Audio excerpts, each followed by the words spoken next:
Hey y'all, I'm live. I came in here early because I gotta set up this live stream and all that.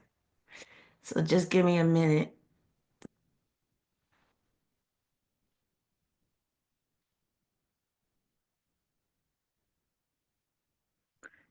This world behind, or save it all for you.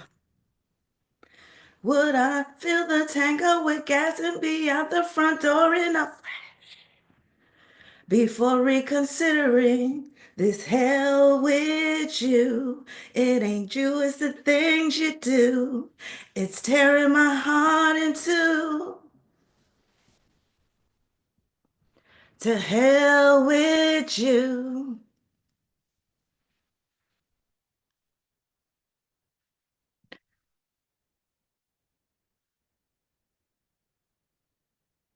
Hey, Shine Star. Hey, Earth Angel. Hey, Tyrell.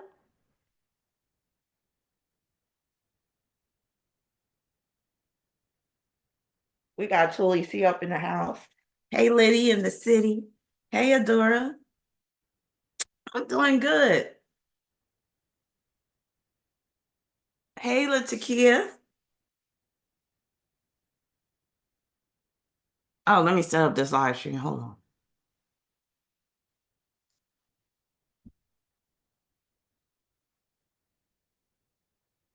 If heaven was a mile away, would I pack up my bags and leave this world behind? Or save it all for you? Would I fill the tank up with gas and be out the front door in a flash? Before reconsidering this hell with you, it ain't you, it's the things you do. It's tearing my heart in two.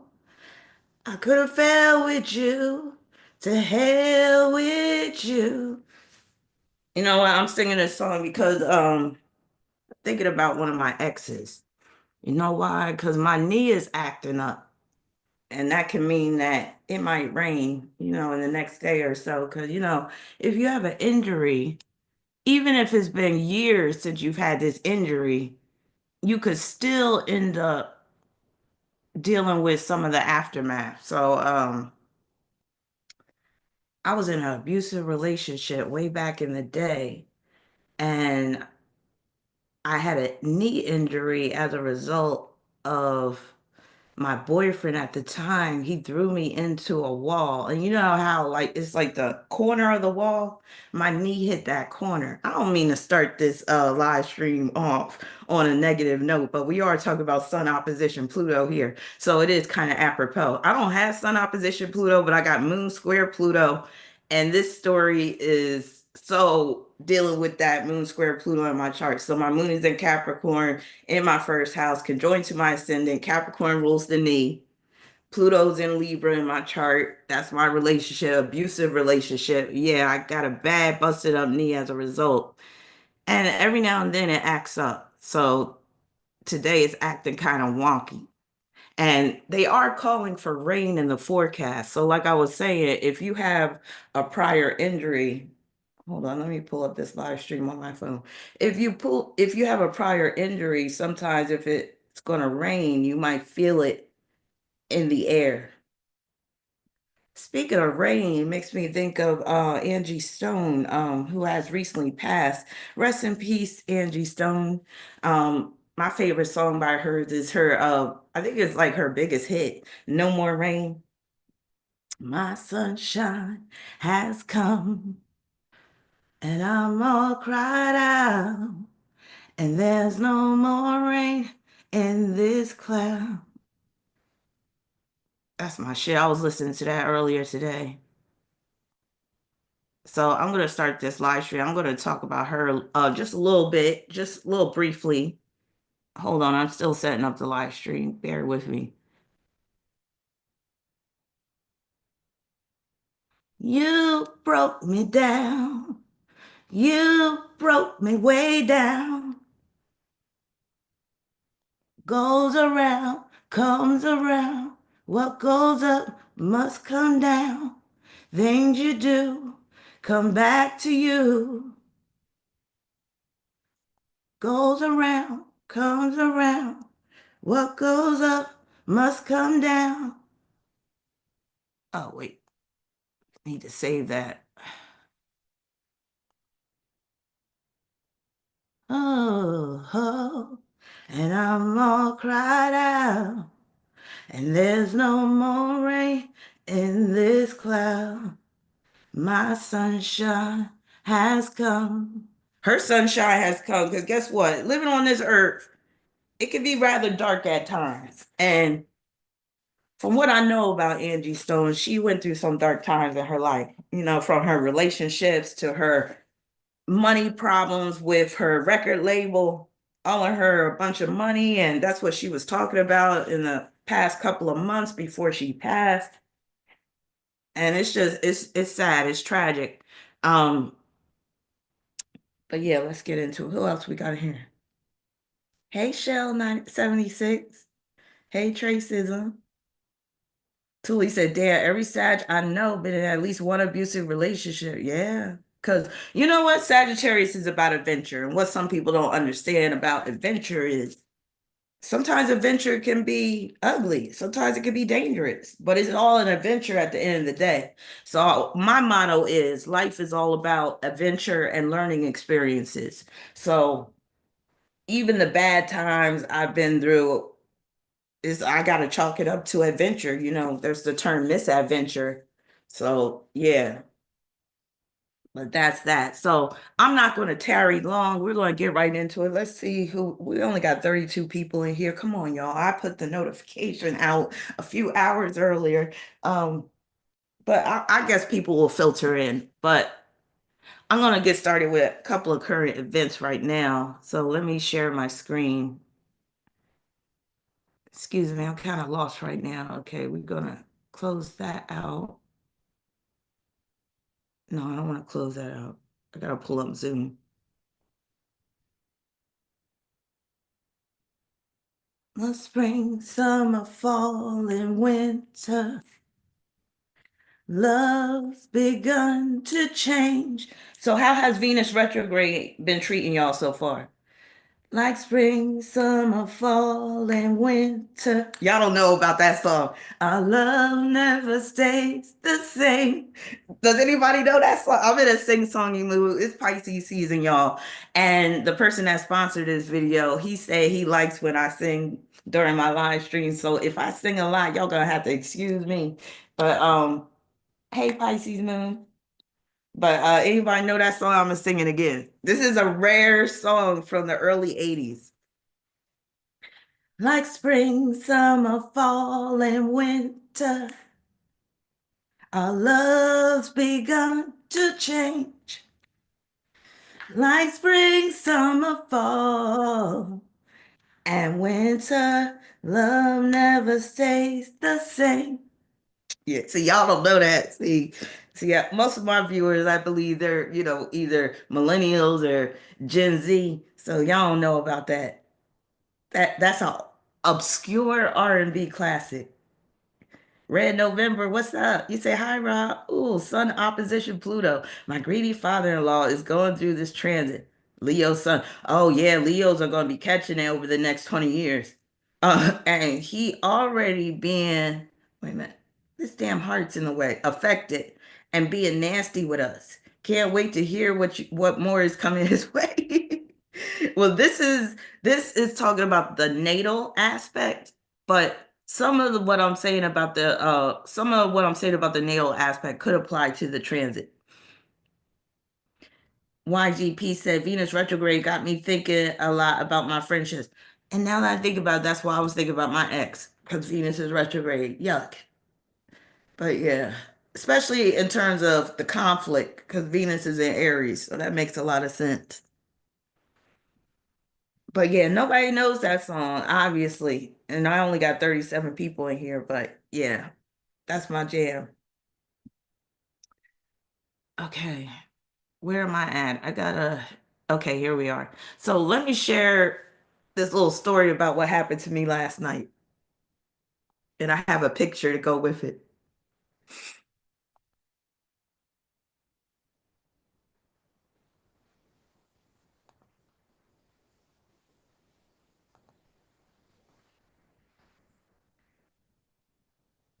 Millionaire said, wait, Leo's son's about to go through it. Well, with Pluto being in Aquarius, it's eventually going to oppose every Leo's son.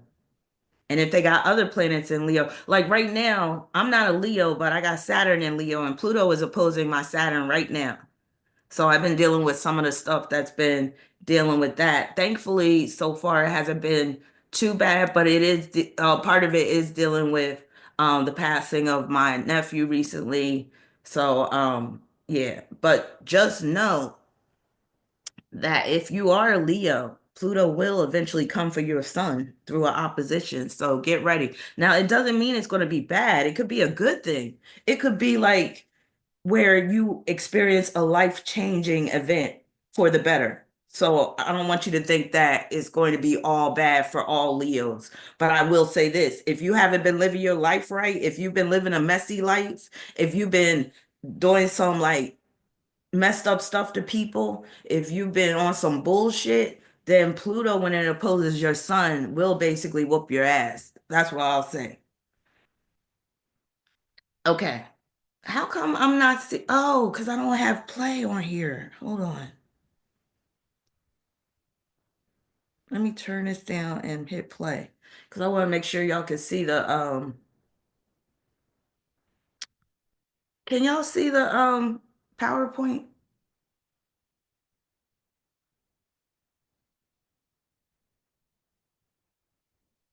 What is going on? Okay, here it is. I had to update it. All right. Y'all ever see that movie Coyote Ugly? This is I'm just calling this Coyote Ugly because that's the best I could think of. So I like to take walks, right? I'm a Sagittarius. We like to walk. Sagittarius rules walking. But anyway, I like to take walks, mainly to get my steps in because, I'm trying to either maintain my weight or lose weight. I can't tell what the hell's happening at this point. I can't tell if I'm just maintaining my weight at this point or losing weight. Who knows? I just know I'm at that menopausal stage where it's very hard for me to shed pounds. I'm not fat, but I'm thick. But I mean, I mean, according to my daughter, she thinks I look great, but I want to lose about 20 pounds. But anyway, so I be taking my walks, right? So last night I went out to take a walk because I love walking at night. The sky is all nice, the air is all clean, clear and crisp and stuff. And why before I got out of the gate of my apartment complex? You said I'm a sad son too. LOL. Um, why when I before I got out of my apartment complex gate from about I'll say 100 feet away, I could have sworn I saw a coyote. And coyotes are pretty prevalent in the area that I live in. And that's one of the things that I am conscious of when I take my walks. And just the other day, when I was taking a walk, I found this big stick. So I walked past the stick and then on my way back, I picked the stick up and it's a long stick. It's like a walking stick, basically a branch off of a tree. And it's pretty heavy and sturdy. So I'm like, oh, I can walk with this stick because I don't have pepper spray. I need to get some. I don't have pepper spray. I don't walk with a firearm or anything like that. I was thinking about bringing a blade with me, but I feel like a stick is even more effective because I don't have to get up close and personal on you. A firearm would be even better, but I don't have one right now. But anyway, I pick up the stick and I'm like, oh yeah, I can start taking this for protection, whether it's a coyote, a javelina, or a dog, because it could be any one of those three anytime you're walking outside in the area that I live in.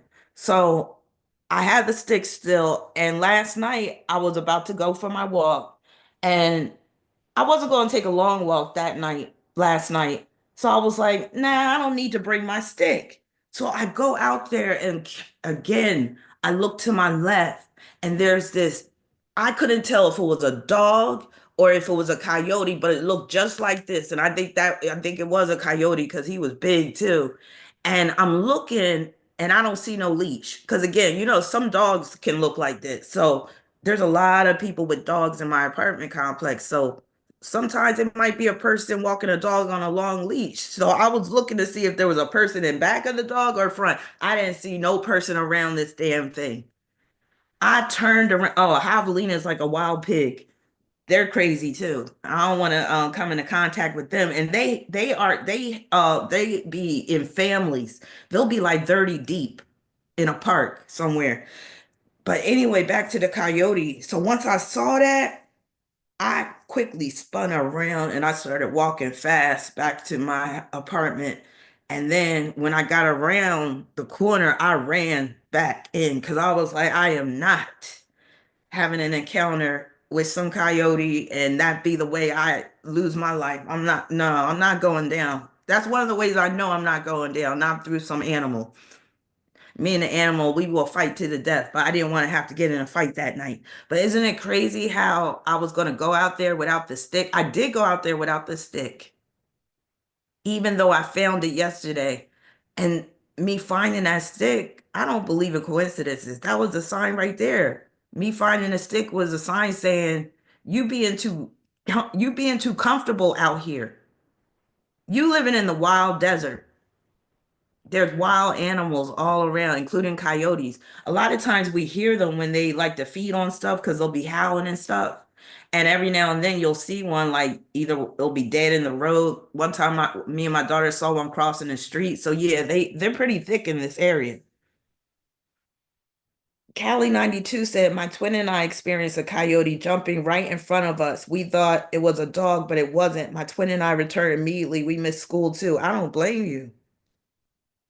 I do not blame you. Now, from what they say, though, coyotes usually are not going to bother you because that's basically true of most wild animals. Unlike dogs, a dog will come for you. You could just be minding your business and a dog will come for you because they just like to be aggressive like that. But from what I heard, if you don't bother coyotes, they don't bother you. But I don't want to take that chance. And you never know if the coyote could be rabid. So, yeah, that's just my little story about what happened last night. And that's dealing with my Chiron quincunx North Node transit. So transiting Chiron is making a quincunx with my Scorpio North Node. And Scorpio North Node has me in the frame of mind where I'm all about sensing danger. So I sensed danger that night through that coyote. All right, next. I'll wait till the screen changes on my phone so I'll make sure we're all up to speed. Jennifer B said, why the negative energy towards Leos? Who said anything negative about Leos?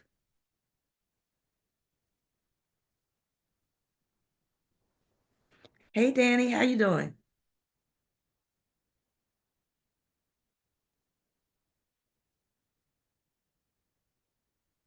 Sedona Angel said, "Oh my God, you and I have such similar astrology. I'm November 1975. Yes, I'm December 1975. 1975, that's the year right there." Danny said, "Yeah, my son is a Scorpio North Node." So, Angie Stone, I'm not going to get deep into her life or chart, but as a lot of y'all know already, she recently passed in a car accident. Very sad, very tragic, very unexpected. And the last live stream I did, the Astral Cross, where I did say with Pluto being in Aquarius, expect to see more sudden deaths, more sudden and unexpected deaths. So she basically suffered a sudden and unexpected death. You know how some people have a feeling that their death is coming? I think for her, it totally came as a shock because she had a lot of plans in the works. She was very, hopeful about the future. She was very optimistic, but she also had beef. She had beef with her record company or her previous record company. What is it called? Universal Music Group. And she was talking about how she was owed a lot of money. She was cheated out of a lot of money in terms of royalties. Now, Angie Stone is a Sagittarius like me, so I got to represent for my Sag sister. And you know how outspoken a Sagittarius can be. And she was very outspoken in one of the videos, one of the last videos that she put out was a live stream she did. She was very outspoken about some of the shadiness that was around her and the record company and how they did her dirty and how she even felt like she was being persecuted, spiritual battle she talked about because she ended up in the hospital due to getting a blood infection. Now she has Venus in Sagittarius squaring Pluto and Virgo. That's that blood infection that she got. And she was saying then that she felt like people were trying to take her out, or she basically put it in the frame of the devil. But I knew what she was getting at. And again, us Sagittarius, we're not going to shut our mouths when we're dealing with some form of injustice. Now, that Venus square Pluto is also an aspect that can play out as murder.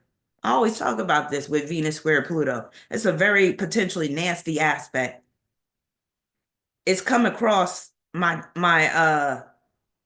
attention a number of times in the past couple of months. My nephew that recently passed being one of them, he had Venus square Pluto. So I know what this square can do. The square could be very ugly. It may not seem like it on the surface because we're talking about Venus, but it's that Pluto influence that could be deadly. And with her being born on the 18th, I always say that 18 is a murderous number. I believe wholeheartedly that she didn't die through accidental means. I don't believe that that car accident resulted in her death. I believe it was a hit. And that's all I'm going to say about it. I might do a more in-depth, reading video on her if people want me to, but her being born on the 18th and then having Venus square Pluto, it basically says it all. Basically says it all. And then some of the transits she was going through at the time of her death is kind of pointing to foul play as well, like Jupiter quincunx Neptune. And then Neptune had recently squared her Mercury, I believe. So yeah, crazy, crazy, crazy times. Tyrell said for some reason her death reminded me of Left Eye's car crash. Yeah, it's kind of similar. I will say if somebody's trying to take you out, and I'm talking about the people that have the means to do so, like hits, car accidents are one of the most common ways to do it. Car accidents, plane crashes, helicopter crashes. Shout out to Kobe. Come on now. That's one of the easiest ways to make it seem like, oh, it was just an accident. I wouldn't be surprised if she was already dead when that van flipped because that Venus square Pluto. Remember, she said that it was due to an injection that she got this blood infection. She might have been injected again, and this time it was the real kill shot before that van even flipped. And then news is coming out about how shady and criminal the driver was. But again, I'm not going to get deep into it today because this is about Sun opposition Pluto. Next, I'll wait till the next slide shows up on my phone before I get into this.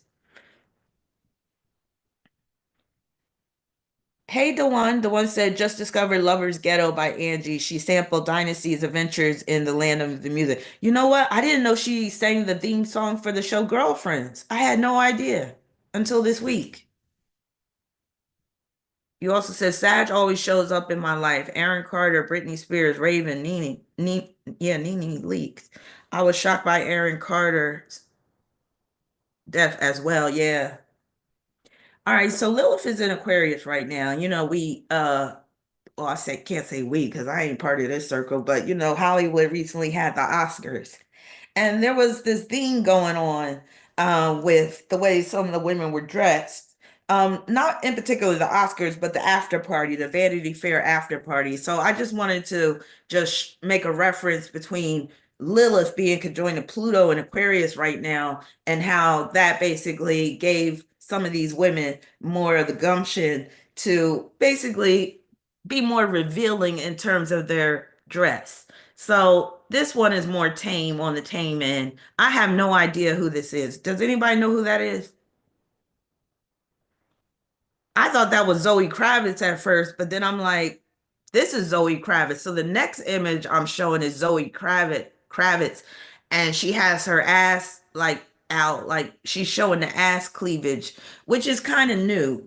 But if you recall, I did a video on Pluto and Aquarius back maybe a couple of years ago, and I talked about how I was like, expect to see more people being more revealing in terms of their clothing, or some of them will be outright nude. Shout out to Bianca Censori, Kanye West soon to be ex-wife, who showed up to the Grammys basically butt naked, wearing like some plastic getup where you can basically see everything, her breasts, her hoo-ha, all of that.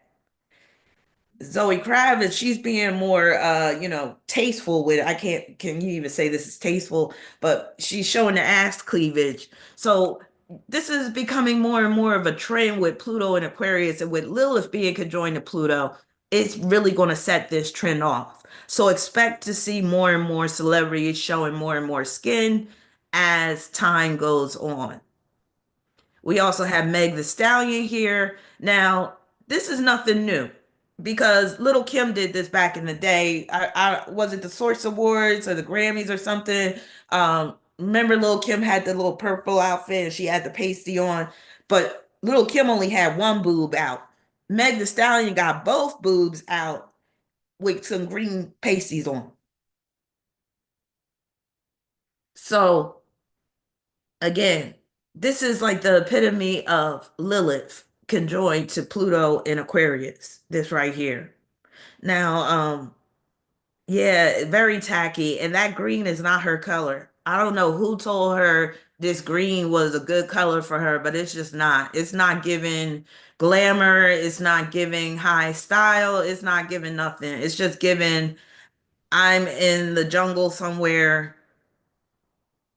It's just no. And I'm just sorry. I really don't care for Meg Thee Stallion. Never really did. Never really got into her music. She's just highly annoying to me. But she's an Aquarius, right? So that's not a stretch for Aquarius to be, in the nude or half naked. And not all Aquarians, of course. And then last but not least, we have this creature. I think her name is Julia Fox. And wasn't she dating Kanye West at one point? But this thing, oh my goodness. But I would say this right here is a perfect representation of Lilith conjoined to Pluto and Aquarius. You may not be able to see it right now. I'm waiting for the slide to change to this one. Why did it change back to Meg? But yeah, this chick right here, what's going on with her face? I don't get it. But the boobs are blurred out. You can't really see, but basically you can see everything aside from, with the hair in the front and all this. But yeah, Lilith really showed out at the Oscars this year. Everybody give it up for Lilith. The ones that I like, Julia, look, hey, to each his own, to each his own. All right. Enough about that. Let's get into Sun opposition Pluto because I got a lot to talk about with this aspect. And this is the aspect that just keeps on giving and giving. That's why it took me a minute to get it done because I just kept thinking of more and more to add about this aspect. And I don't even see the sponsor up in here. Here we go.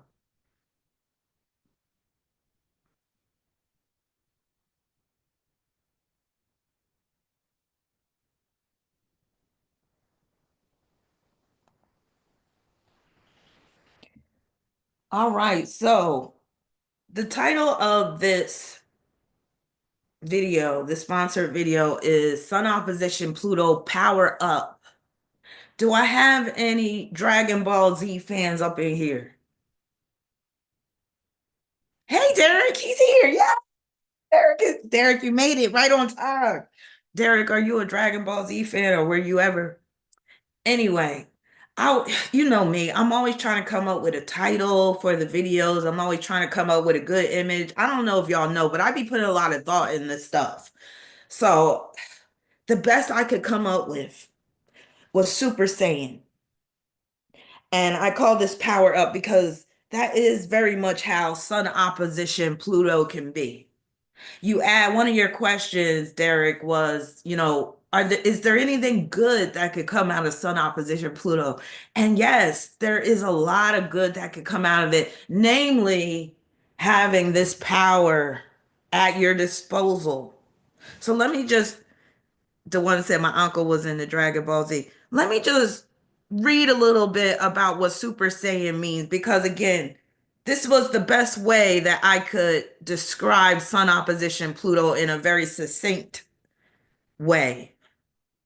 So, Super Saiyan is an advanced transformation. And doesn't Pluto rule transformation? Yes. Super Saiyan is an advanced transformation utilized by members and hybrids of the Saiyan race that have sufficient amounts of S cells in the Dragon Ball series. Earthlings, which is what we are, with Saiyan heritage, that would be people with Sun opposition Pluto, in Dragon Ball Online can also assume the transformation by wishing to have their dormant Saiyan powers unlocked. So, when you have Sun opposition Pluto, you may not realize how powerful you really are because this power could lay dormant within you. And I'm speaking to you, Derek, in particular, because you really need to hear this because you don't realize how powerful you really are. But that power that Sun opposition Pluto can bring can often remain latent, can often remain dormant within the individual until they really understand who they are and they really live according to their purpose and tap into that plutonian power. Otherwise, with this opposition, it's easy to allow other people to have power over you if you're not claiming that power for yourself. And sometimes, even when you have the power, you might give it away and then you have to reclaim that power back. So power is a major theme of Pluto. When you have Sun opposition Pluto, you have the potential to always power up.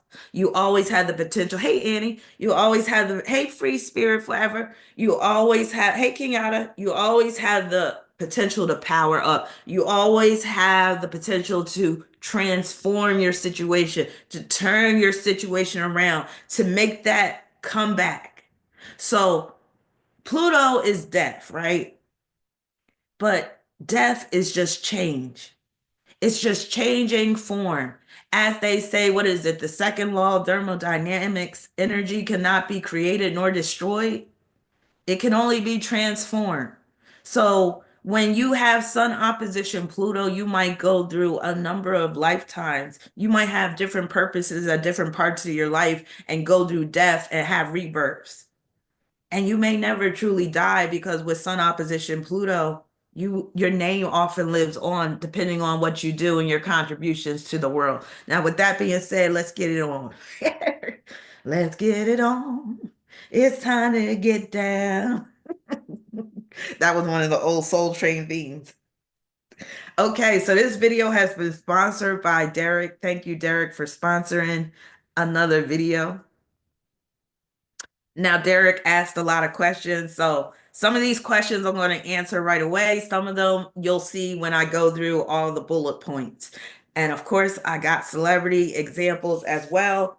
And this might have to be in two parts because, again, I have a lot of information to go through and I might tire out. I haven't ate yet. I usually don't eat. If you notice, I'm going live early today, which is not characteristic of me. Usually I go live late.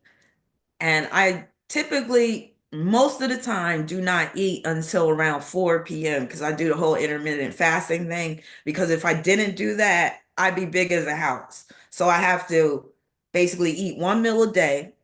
I don't eat, I just have a cup of coffee in the morning and then I don't eat anything until around 3 or 4. And then I eat my one meal. I might have dessert, may not. And then that's that. So if I get real hungry, if my stomach start aching, I might have to say, oh, I'm going to do a part two. But if I do a part two, it will be tomorrow. I won't have y'all waiting. Sedona said, I feel there's a lot of deep repression with natal sun opposition Pluto. Yes, it can be. Hmm. All right, so Derek wants to know. You said I've mentioned plenty of times that one of the biggest issues I have with this aspect is suspicion, distrust, and paranoia of others. Yes, it could definitely be that way. Even if it's not really there, you may always feel that someone is out to get you, or someone is talking trash about you, or someone is basically trying to sabotage you, what have you. I've had many experiences in the past where people would switch up on me, be mean to me, talk shit about me, but then be nice and cordial to me. I don't understand this back and forth. Is that a product of this aspect in particular, or is it something else in my chart? When you have Pluto oppositions, just know that The people you're dealing with, and this isn't true for everybody, but in some cases, they could turn on you. Pluto is betrayal. Pluto is about being stabbed in the back. So you might feel like you never know if you could fully trust someone if you have Sun opposition Pluto. And really, you really shouldn't trust anyone totally, fully if you have Sun opposition Pluto, just for your own protection. Question one, with Sun opposition Pluto, I always think people are looking at me funny and talking shit about me. Oh, wait a minute. Did I repeat this? I'm really paranoid about this, but is this really the case? Or am I being overly paranoid? Someone literally looked at me weird after I said, excuse me to them, and I'm not the type to forget or let shit go. I'm still fixating on that a week later.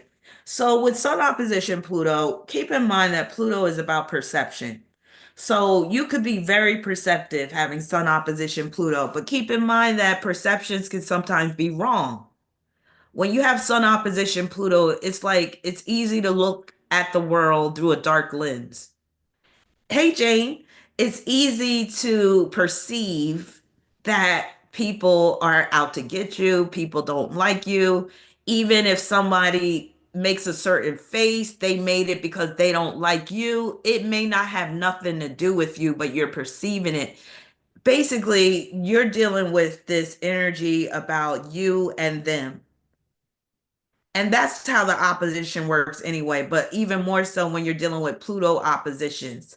So that whole me against them energy will basically become apparent in a number of situations in your everyday life. But you don't have to give it power. You don't have to give attention to it. You don't have to always feel that people don't like you or people are giving you dirty looks. Sometimes it could be something as simple as their nose is itching and that's why they got a frown on their face or something, and it has nothing to do with you. One of the issues with Pluto and Scorpio is like this too, is that oftentimes people who are Pluto dominant, which would be you having Sun opposition Pluto, or if they're Scorpio dominant, they're too worried about other people. If you would take the energy off of your what other people are doing and how you're affected by other people and put it on yourself and how you could be affecting the lives of people in a positive way, look how much power you basically transfer back over to yourself. So what I remember I was saying with Sun opposition Pluto, you could give your power over to others. That's what you're doing when you feel like people are talking shit about you, when you feel like people don't like you, when you feel like people are throwing hate your way. You're giving power to them. Why do you even care? If these people aren't paying your bills, if you're not in a relationship with these people, if these are people you're just seeing in passing and I had to have this conversation with a client the other day because he's dealing with similar situations. But if these people mean nothing to you, don't give it power. But see, part of it is the person likes this shit. Derek, part of it is you get off on this shit because, you know, Pluto is about intrigue. Pluto is about mystery. Pluto is about, oh, let's see, who's, doing this undercover or doing this dirty and all that type of stuff. It makes your life more interesting to think that people are talking shit about you. Imagine if nobody paid you any attention. For somebody with Sun opposition Pluto, that'd be even worse because that'd be like you're the same as being dead, right? So the fact that you might get negative attention is better than not getting any attention at all when you have Sun opposition Pluto. Now, question number two, do people with Sun opposition Pluto tend to curse and wish death on others? I tend to do this, but then regret it. My South Node is in Scorpio as well. Well, that is a common Scorpio trait. So your South Node in Scorpio has more to do with that than your Sun opposition Pluto. But what Pluto does do is produce extreme. Scorpio will as well. So again, it's like that me against them. It's like, oh, if I can't, what do they say?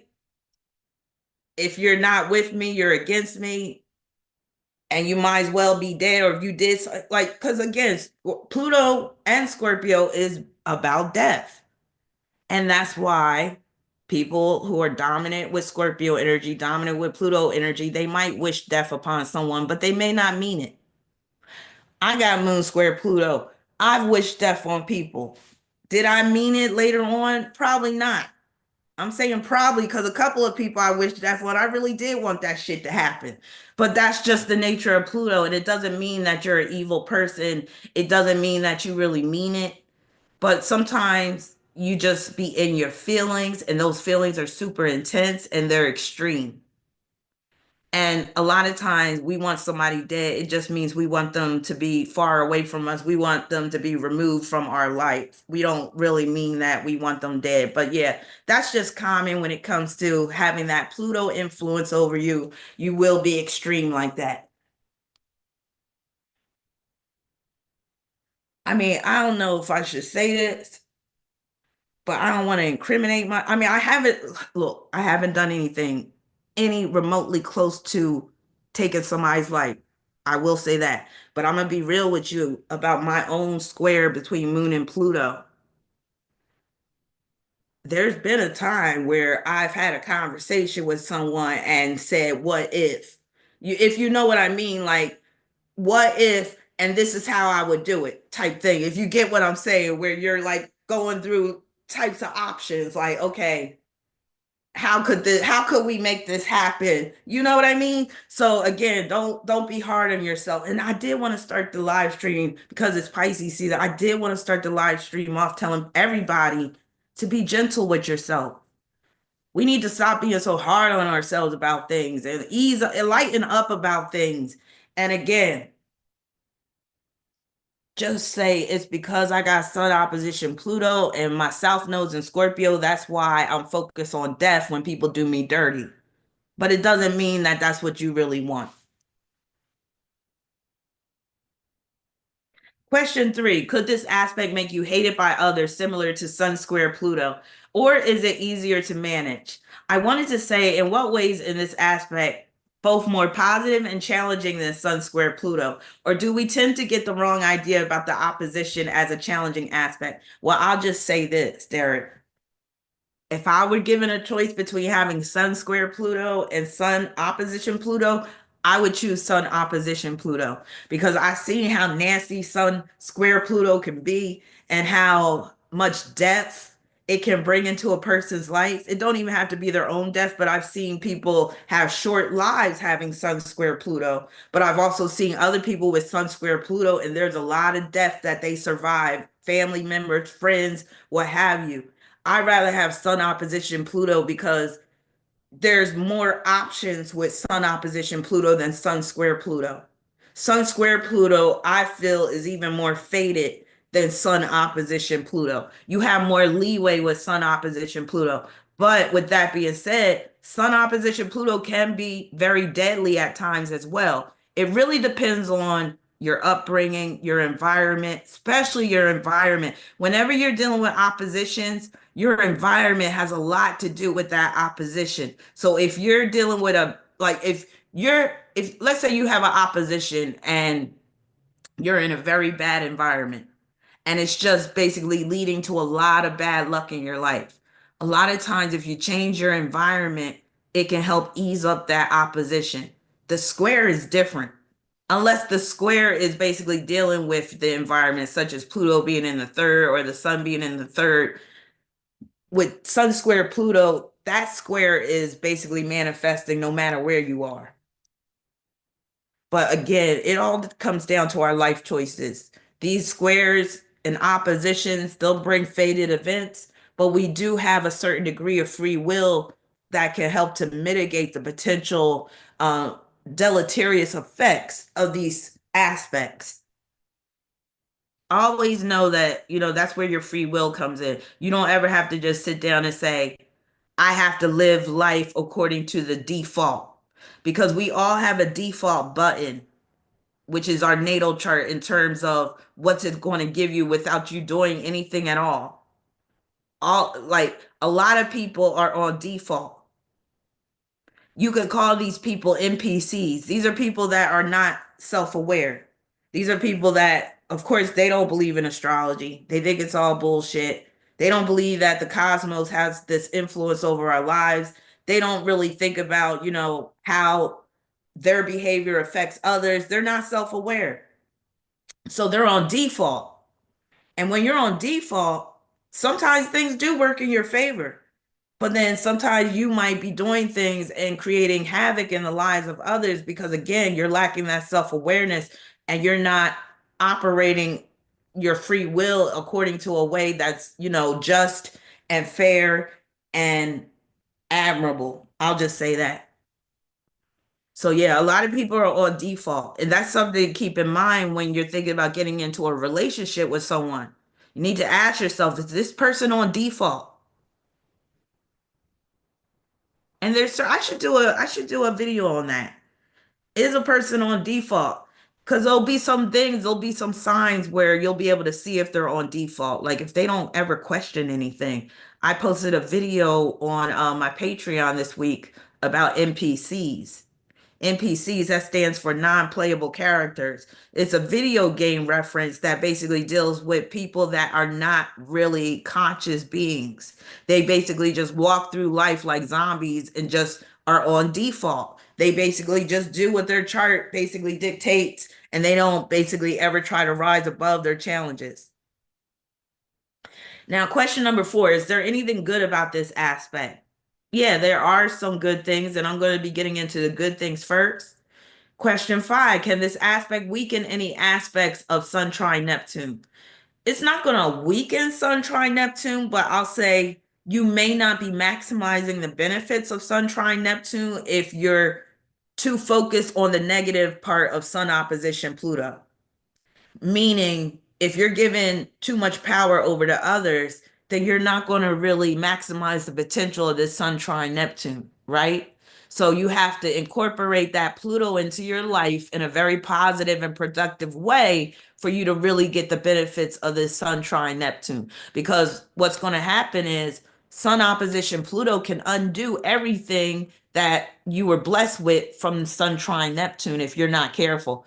Case in point, if you get into a bad relationship, that could be Sun opposition Pluto. And next thing you know, everything that you built through Sun trine Neptune is being taken away from you. Is falling apart. So yes, you could squander the blessings that Sun trine Neptune brings by inviting the wrong people into your life, or even by not basically living your life in a way where you're really making an impact in the world, where you're making a difference, where you're living according to your purpose. Because one of the problems with Sun opposition Pluto is you might have a hard time finding your purpose, and you might come up with a number of excuses why it's not going to work, because futility is one of the negative aspects of Sun opposition Pluto. Question 6, how can this aspect weaken a person's vitality? Well, Sun opposition Pluto can play out as a number of diseases and health disorders that could just suck the life out of you, that can make life feel like it's not worth living. And that's one of the really sad parts about some of these aspects, where a person really doesn't have any control of what's happening and they just have to suffer through it. So having a life-threatening disease is one of the possible manifestations of Sun opposition Pluto. Question 7, what does this aspect indicate about the father? I'll get into that. And you did share some information about your father. Question 8, what can be some positive outlets for people with this aspect? So some of the bullet points that I provide will get into that. Question 9, are people with Sun opposition Pluto very vulnerable to demons and attracting demons in the flesh? Yes, especially the latter, because with the opposition, a lot of times it will play out as another person, because oppositions often do deal with your dealings with other people. So with Sun opposition Pluto, you very well could be dealing with some people who are actual demons in the flesh, or people who are just under demonic influence. You could be under demonic oppression. Now, again, this is where environment is going to come in too, because you could be in certain environments where the energy is demonic. And Sun opposition Pluto can put you in some environments like that. Like, for instance, you're the type of person that if I were you, I would stay away from like large crowds in terms of like going to big concerts, big stadiums, especially like going to those big nightclubs. You ever see like those big nightclubs in Vegas? I know Brazil has some of them, Mexico has some of them. That's where you might start seeing demons like in the club, especially if people are drinking, taking certain drugs and stuff like that. That's when you would probably start seeing them in the flesh, and it would probably freak you out. But yeah, I would say when you got Sun opposition Pluto, you do need to wear some type of protection. So that could be the evil eye pendant, the Hamza symbol. It could be some type of dark stone like tiger's eye, or what's that other one? Labradorite, onyx, smoky quartz. And then even wear some clear quartz as well to bring in more of that sun energy. Wearing silver is good, wearing brass is good, copper is good as well because those metals are like antibacterial, antiviral type of metals. And if you ask me, bacteria and virus, they're demons. It's all the same energy and it's all ruled by Pluto. So viruses, bacteria, pathogens, parasites, it's all demonic energy. It's all to fuck your life up. Hey, the arrow. All right. Do you see what we have here? What's that? Cinderella. Remember the movie Cinderella? Cinderella had that glow up. You know, she has Sun opposition Pluto. Just think about it. She has Sun opposition Pluto. Her Pluto was in the 10th, and that would represent the stepmother, right? The evil stepmother, Sun in the 4th. And yeah, she was treated like dirt until her fairy godmother came into the mix. And Sun opposition Pluto can bring people into your life that are going to give you a boost, that are going to really support you and help you up. So having a fairy godmother, yeah, you might have Sun opposition Pluto in your chart like Cinderella did. Now, when you have Sun opposition Pluto, you could be living a very dynamic life where, there's never a dull moment, or where, even if you want to live an ordinary life, a lot of times it's not easy when you have Sun opposition Pluto. Can be very influential. So some people with Sun opposition Pluto, as you'll see when I get into the celebrities, are extremely influential in terms of their field, in terms of their industry, and they could be very influential even beyond death. Basically, where their creations survive them, their creations live on in perpetuity. Being immortalized, which is basically the same thing. Posthumous productions. So, sometimes if an artist dies, they might have been working on a project and they release they release their work after they died. So posthumous productions, that could be the case as well. Transformation in terms of purpose or image. Just like here with Cinderella, having this major glow up through her fairy godmother. You could also call it the butterfly effect, like being in a chrysalis state, being in a cocoon, and then you blossom as a butterfly and you're all beautiful. So you go from an ugly duckling to a beautiful swan. That is also what Sun opposition Pluto. So just think about those stories and how that can play out as Sun opposition Pluto. So Derek, yes, it can be very positive in some respects, but a lot of times your glow up is going to be initiated through others. Because a lot of times with Sun opposition Pluto, you do need outside help to make things happen. Just like Cinderella needed her fairy godmother to make things happen, to turn things around, to turn that pumpkin into a stagecoach, to turn what was it? The cat into the horse? Was it was it the cats or was it the mice? I forget. A life of great significance, making a comeback, having a rebirth. And you might have several rebirths throughout the course of your life if you have Sun opposition Pluto. Resurrection. Guess who had Sun opposition Pluto? Jesus Christ, or the hypothetical chart of Jesus Christ. I didn't include him in this, but I do remember seeing his name come up when I researched Sun opposition Pluto. Yeah, so Jesus Christ got this Sun opposition Pluto, and didn't they say he was resurrected? Yep. Also, him being crucified is that Sun opposition Pluto as well. But right now we're focusing on the positive. Also, a lot of people with Sun opposition Pluto, they can operate well under pressure. Under pressure. Insanity laughs under pressure. We crack. Can't we give ourselves one more chance? All right, being invited into exclusive circles. Yes. Being invited into VIP. Yes. Can we give ourselves one more chance? Being bolstered, supported, sponsored. So again, it could be very positive in some cases, especially if you surround yourself by the right people. And that's what you need to do, Derek. Once you find your purpose, you got to put yourself in the right people, around the right people. Remember, I said when you're dealing with oppositions, environment is a major theme. Hey, Johanna, how you doing? You said been caught in these lies. Oh God, why am I getting a little nauseous? It's been so long. I'm gonna have to sing my way through this because I'm talking about Sun opposition Pluto. I'm missing you, baby. All right. Attracting a benefactor, which is kind of like being a sponsor. And also, Derek, you sponsoring these videos is very much dealing with Sun opposition Pluto.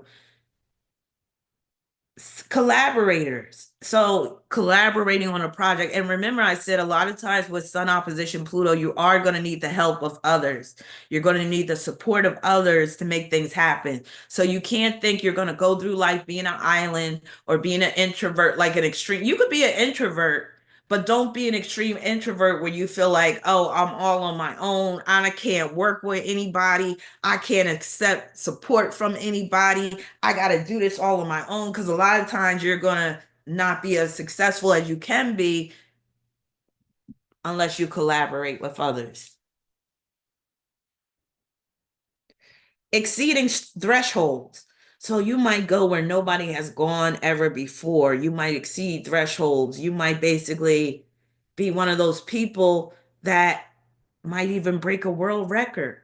You could be phenomenal, where people are just looking at you like, wow, look at that. Next. Now, here we're going to start getting into the negative, but here's some positives first. Like, one of the big positives of this opposition is receiving a substantial inheritance, being an heir or heiress. Now, I'm saying one of the big positives, but it's like a negative has to happen before you can get that positive, because somebody has to die before you can get that big inheritance. But yeah, if you're an heir or an heiress, you get a substantial inheritance. Oh, hell yeah. And remember, I said these oppositions involving Pluto can deal with where your life transforms in a major way. So getting a major inheritance could be what transforms your life. But keep in mind, because it's an opposition, people might be coming for that inheritance. People might start coming out the woodwork asking for a loan. Somebody might try to rob you. So you got to be careful. Issues with insurance. Every time you turn around, there might be some issue with your health insurance or your car insurance. A major tax obligation. But this can also play out as tax evasion, where you feel like you shouldn't have to pay taxes and now the IRS is coming after you. Liens and levies, especially if Taurus and Scorpio are involved in this opposition, like Sun and Taurus opposing Pluto and Scorpio, or if the second and eighth houses are involved. Repossession, high pressure situations, being too dependent. So this is one, again, where you may not be living according to your purpose because you're putting too much power in other people's hands. And if you're too dependent, you're automatically putting power in other people's hands, too much power. So giving your power over to others, I've already said that, but yeah, I got to reiterate it because it's a major theme of this opposition. And again, just by you suspecting people of giving you dirty looks or talking shit about you or, plotting against you, that's giving power over to others. You have to get into that whole frame of mind that you don't care if you're hated, you don't care if people are jealous, you don't care if people are talking about you. You need to look at yourself like, yeah, I'm that interested that people want to talk about me. Because again, the other end of the spectrum would be being totally ignored, and now you got problems because nobody's paying you attention. Succumbing to a sense of futility is another possibility of this opposition. So you might feel like there's no use trying. You want to be somebody that, let's say you want to start a business, but that Pluto kicks in and tells you, no, you can't do it because of this reason and that reason and that reason, especially because you're a Gemini. It'll be real easy for you to come up with all these reasons why it's not going to work. So you really have to work against this opposition in that respect. But again, that's where other people come in. Because you see how it works. You could be succumbing to a sense of futility, but what did you do? You sponsored this video. So you pulled me into it, which is what you should do because you need support in this lifetime. So you're pulling me into it, and I'm basically kind of pushing you and saying, look, you can't succumb to a sense of futility. You can't be giving your power over to others. You got to find your purpose. And once you find your purpose, you got to surround yourself by the right people. You got to put yourself in the right environment. So try not to succumb to a sense of futility. And the way you do that is by having friends that will keep you motivated. Avoidance. So you might be avoiding a lot in life, or there might just be one thing in particular you avoid. You might avoid love. You might avoid a serious career because maybe you feel like, what's the use? You might avoid moving to a certain area. Maybe you feel like it's not going to work, but avoidance could cause you to miss out on some promising opportunities. But on the positive end, sometimes it's necessary to practice avoidance, especially if you're in the wrong environment. If you're around the wrong people, then you need to try to avoid dealing with them as much as possible, even if they're people in your family. I know you were telling me about your uncle. I'm not going to go into detail, but yeah, you need to avoid that. I was about to say, I'll say ninja. You need to avoid that ninja at all costs, like basically because people will try to bring you down when you have this opposition if you're around the wrong type of people. You don't want this person to bring you down to their level. So avoidance can be good, but sometimes it can be bad at the same time. Now, undercover operations is a major theme of this opposition. There might be times where you have to operate undercover for whatever reason. There, you could be dealing with people who are operating undercover. Just know that undercover operations is a major theme. Provocation or being provocative is a major theme as well. You might have people that try to provoke you at times. All right. So next slide. We have a cute little image of Winnie the Pooh. Was anybody a Winnie the Pooh fan growing up? Man, I love Winnie the Pooh. He was so cute, but that little crop top he used to wear, it would like really annoy me because I'm not a fan of nudity. I really am not. And like when they have cartoon characters where they're half dressed, I always be like, why? So Winnie the Pooh with his little baby shirt used to really frustrate me. Other than that, and his voice too kind of annoyed me too. But other than that, he was a cute little guy and always had some wise words to say. So when you have Sun opposition Pluto, you could be very perceptive. But again, remember your perceptions could be wrong. So you need to like check things out before you jump to conclusions, basically. And that's why it helps to have some good friends, some friends who are honest as well. If you're out with a friend, you could be like, was that person looking at me funny? Like, and if they were, so what? Again, that's where your friend comes in because your friend would be like, yeah, they were, but so what? Fuck them. You got to get into the attitude of saying fuck them more for real. But I know it's hard when you have Sun opposition Pluto because you are very focused on how people are perceiving you as well. So you liked Winnie Devine? Yes. Winnie the Pooh was so cute. Yes. And I love Piglet. Piglet was the cutest. I didn't like Eeyore and I didn't like Tigger either.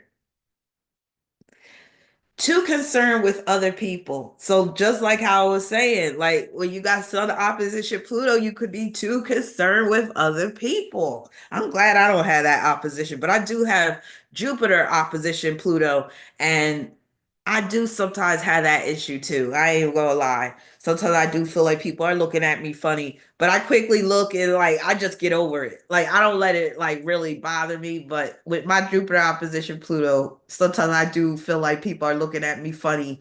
Sometimes I feel like, damn, am I sticking out like a sore thumb? What the hell? Nihilism. So this would be to the extreme. Nihilism. Oh yeah, I read that book, Sedona. Nihilism, where nothing, there's no meaning in anything. You might succumb to that if you don't find your purpose, Derek. You might just start to just look at life like it's just one big waste of space and time. So hopefully you won't succumb to that whole nihilism where nothing matters. You're just staring into a void. Being a cave dweller or diver. You ever see some of those videos where those guys be all like exploring caves and they get stuck in a cave or whatever? Don't be like those guys. But some of them might have Sun opposition Pluto or some other planet opposing Pluto for them to be into that cave diving and dwelling and stuff. They're crazy. But this is just part of the whole human experience, though. Isn't it just like crazy when you really think about it, how different people live different lives and how some people just have this attraction to danger and how they want to put themselves in situations where they could lose their life. I never understood people like that, but I'm fascinated by people like that because I'm just like, but again, these are people that have a strong Pluto, Scorpio dominance in their chart. A lot of them also have Aries strong in their chart because the Aries brings the thrill seeking, that whole adrenaline junkie energy, the courage, the bravery, and also the stupidity, the foolishness that comes with that. All right, I'm going off on tangents. Let me stop. Working in tunnels. So if you work in a tunnel, you might have Sun opposition Pluto operating within the underworld. A descent into hell. So on the dark side, when you have Sun opposition Pluto, you could be put into a hellish situation at least once in your life. And hopefully you come out of it. But yeah, and again, it's really important who you surround yourself. But sometimes fate has it in a way where you just get caught up in a bad situation and you were just minding your own business, doing everything right. And next thing you know, Pluto is coming for you. Expulsion or being forced out of a home, being forced out of a building, being forced out of school, what have you. Near death experiences, which is why I have this whole image with Winnie the Pooh. So, near death experiences, and that would also include out of body experiences. Derek, let me know if you ever had a near death experience or an out of body experience with Sun opposition Pluto. Remember, I said you might die a few times when you have Sun opposition Pluto. Now, these deaths could be symbolic, but it could be actually one near death where you basically lose consciousness for a few minutes up to an hour or whatever, and or you might be in a coma and you might really experience a taste of death and might be able to come back and tell people about it. Johanna said, yeah, Aries moon, I want to skydive. Go for it. Go for it. Do it. Execution, crucifixion. So some people that are sentenced to death have Sun opposition Pluto, or they might have another planet opposing Pluto. And yeah, that could play out as execution or crucifixion. Remember, I said Jesus Christ, his hypothetical chart has Sun opposition Pluto, which is basically his crucifixion, but also the subsequent resurrection. So, okay, you have it. You might have one in the future because you're still real young. Latent power, energy in reserves. Oh, you know how like when you got to get resuscitated, that's Sun opposition Pluto too. So again, near death experience, you having to get resuscitated. The next thing you know, you're back to life, back to reality. Latent power, energy, and reserve. So remember, I said when you got Sun opposition Pluto, your power could be latent, it could be dormant, but it could be just in reserves, waiting for that Super Saiyan moment. You said the main character in the movie caught up. Mm-hmm. Yup. All right. Next slide. Also, I think I said this already, but yeah, you could succumb to a sense of futility, but I'm glad I put it in here twice because I really need to reiterate that because again, especially if you haven't found your purpose yet, it'll be easy to succumb to a sense of futility. Subjugation. So being subjugated, where somebody basically is putting you under their power and control, but usually in a kind of slick type of way. Power struggles, or where your power is being usurped. Usurpation, that's very Sun opposition Pluto. But yeah, you could be in a power struggle with someone. They could be, trying to get the best of you. You trying to get the best of them. Could be this whole revenge thing back and forth. And when you're dealing with oppositions can go back and forth. And oppositions can just think about, I always like say, the difference between an opposition and a square, both can be enemies, right? But the square is like two boxers in a ring duking it out, round after round, till somebody gets knocked out. The opposition is more like two cowboys at a duel, and whoever draws first and shoots first is the one who wins. So notice that the difference is there's a distance between the two people with the opposition. Whereas with the square, it's up close and personal, but both can result in the loss of life. Both can result in getting your ass torn up. Power struggles, usurping power. We could also use the example because recently this was in the news and people were flipping out over this. And I just be like, people are, let me stop because people are different. Not everybody has a Capricorn moon rising like myself. And I know I can be kind of cold. And I have 22 degrees of Aquarius in my first house. So I have a cold streak within me. And especially when it comes to matters of justice. So recently, I think it's the state of Arkansas or is it Virginia? I forget what state, but basically they're going to bring back the firing squad. There's oh, because this guy, he was sentenced to death 20 years ago. He took the lives of his in-laws and he actually chose to be killed via firing squad. So that's another example of the opposition. So the opposition is like death via firing squad. The square would be like death via the electric chair or lethal injection. You see the difference? I don't know. Which one would y'all take? I'd rather take the lethal injection myself. But yeah, that dude, I think he had a choice between lethal injection and firing squad, and he chose firing squad. I guess he wanted quick and dirty. All right, but yeah, power struggle, usurping power. Being under one's control. Oh, but one of the things I was going to say, I'm sorry I'm going off on a tangent, but I feel like I am having, a conversation amongst friends. So, um, people in the comment section, a lot of people were like, oh, firing squad, that's barbaric. But in the news, they were talking about how this man brutally killed these two people who were totally innocent, all because he was trying to get back at his ex-girlfriend.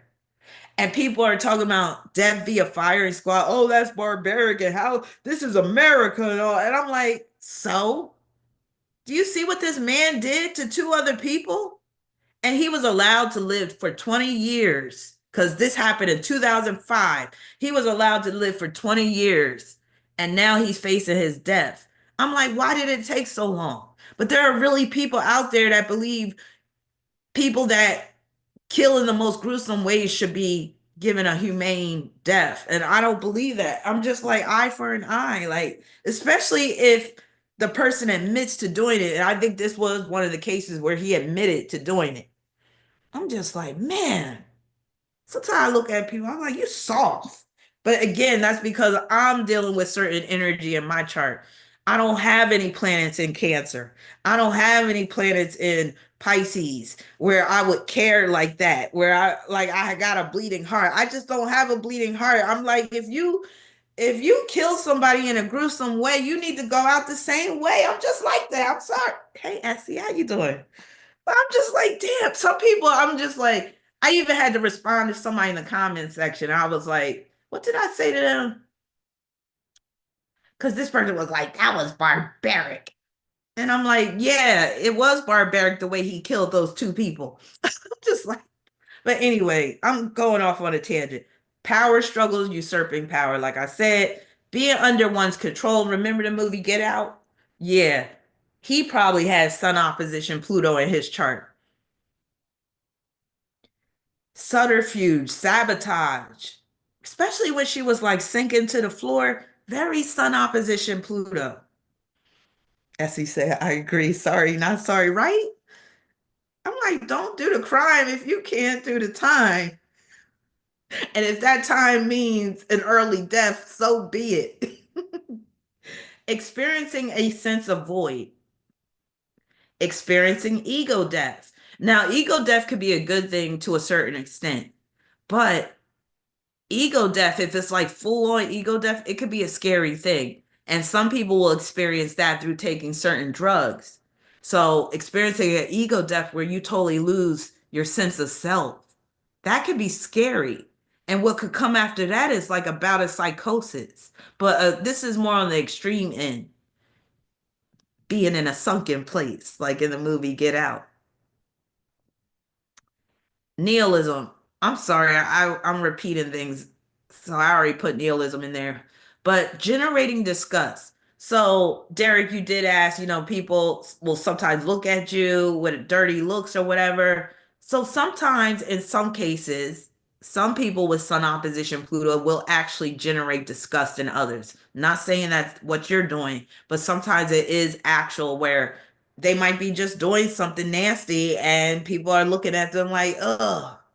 So, but sometimes, again, you might get looks of disgust from people. But if you're not doing anything to generate that, again, I say just ignore it and just move on. Just go about your day. Don't give these people any power. Rejection is a big one. So being rejected, and all it takes is to be rejected once for you to succumb to a sense of futility. This is how, potentially problematic this opposition can be when it comes to rejection. So you might have got rejected in some way as a child, and then you don't ever try as an adult because you keep going back to that time as a child where you were rejected and it hurt so bad that you don't want to do it no more. Now, sometimes rejection is just a part of what you're involved in. Like if you're an actor, you'll see when I get into the celebrities, there's a number of actors on this list. So, of course, they've gotten rejected a number of times going on auditions and things like that. So, some people will just get used to that rejection. They understand that it's just part of the process and they don't let it get to them. Removal, ejection. So in some cases, you could be removed or things could be removed from your life. You could actually be ejected out of a situation. Let's say this is Sun in Gemini, opposition Pluto and Sagittarius. This could be literally being ejected out of your car because you got into a car accident. So like flying through, I'm not trying to scare you, Derek, and I don't think you drive anyway. But if you do start driving, be very careful because you're a Gemini and it might not even be your fault. And it probably won't be if you get into a car accident because it's sun opposition Pluto. But that's like you could get hit by somebody and next thing you know, you go flying through your windshield. That's how sun opposition can play. Sun opposition Pluto can play out being forced out of your car, ejected out of your car. Also subjected to hatred. So sometimes your perceptions about being hated could actually be true. Sometimes you do are facing hate with this opposition.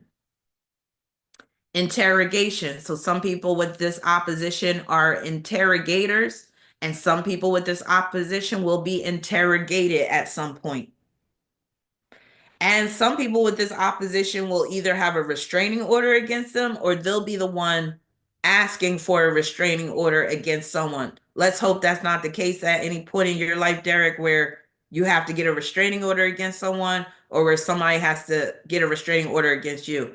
I just know with my Jupiter opposition Pluto, one of my exes, I did get a restraining order on before, and he would break it repeatedly. It was terrible. It was a cycle where I had the restraining order. He would break it. I would call the cops. He would run before the cops came. And I'd be like to the cop, damn, why didn't you get here quicker? Then he would break it again. I would call the cops. The cops would come too late. He would run. I'm just like, damn. But yeah, that's my Jupiter opposition Pluto restraining order. With Sun opposition Pluto restraining order as well. All right. Now let's get into the real dark side. So, Sun opposition Pluto could set you up to attract users, abusers, and manipulators. So, you got to be careful of the company you keep. You have to be very selective. Pluto and Scorpio will teach you how to be very selective because the default, unfortunately, with both Pluto and Scorpio, is to attract dark sided individuals. So you got to go against that default. And the reason why it's that default simply because we're dealing with human nature. And unfortunately, there's a lot of people on this earth that ain't shit. And when you got strong Pluto energy, strong Scorpio energy, you're going to come across a number of people who ain't shit throughout your life. Just me having a Scorpio midheaven, North Node in Scorpio, Uranus conjoined to my midheaven, I've come across a lot of people who ain't shit. I came across a lot of people who tried to do me dirty. I've been too nice. This is why I'm the way I am now. I used to be so nice. I used to be the sweetest person. People used to be able to get anything from me. And I had to learn the hard way through my Scorpio North Node and Scorpio Midheaven, Uranus on my Midheaven. I had to learn the hard way to toughen up and to be more mean, and not mean in a way where I'm just mean with everybody, but if I don't know you like that, you're getting the gas face first. No, let me stop. If I don't know you like that and it's a good day, you'll get a smile from me. But I'm not the type of person where I'm going to allow anybody to come into my life like I used to back in the day. Hell no. Because again, Scorpio will teach you some lessons about that.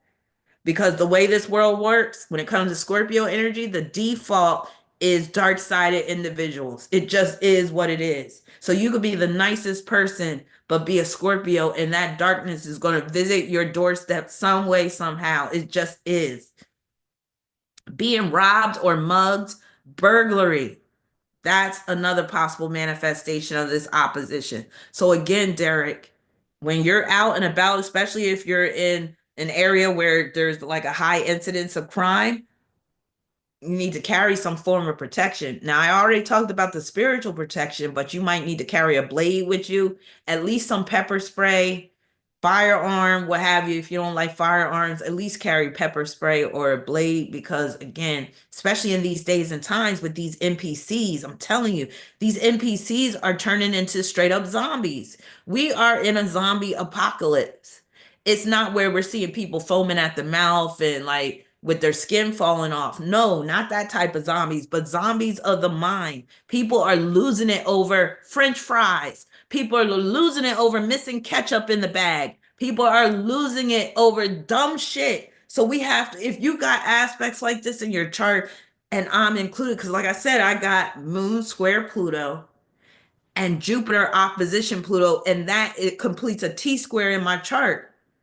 So I have to be careful as well. I can't be just going around any type of hood USA and thinking everything's going to be fine, especially the way people are nowadays. I had to go back to Philly recently. I only stayed there a day. I got the fuck back home. I was like, I'm not playing around no more. I'm not playing around no more. And my son, like when I got off the airplane, I went straight to see my son because my son still lives in Philly with his dad. And yeah, I had to wait outside. Oh my God, because he wasn't even at home, and this was early in the morning. He had spent the night over his girlfriend's house. I'm like, okay, whatever. So he drives up, but I'm out in the cold waiting for him. I'm thinking he's inside, and then he pulls up in his car. But again, I'm like looking around because he lives in the hood, and I'm just like, damn, like I'm not scared or anything, but I had to have my head on swivel because, again, shit's crazy out here now. You got to watch your back.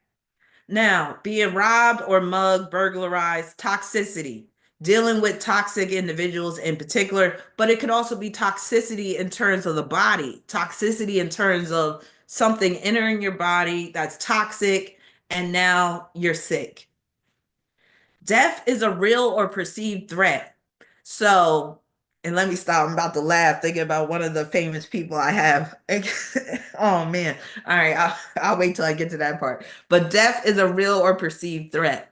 So remember I said Pluto is about perception. So sometimes you may perceive that death is near, but it's not really. But sometimes you might just always feel like death is around the corner, whether it's your death or someone else's death.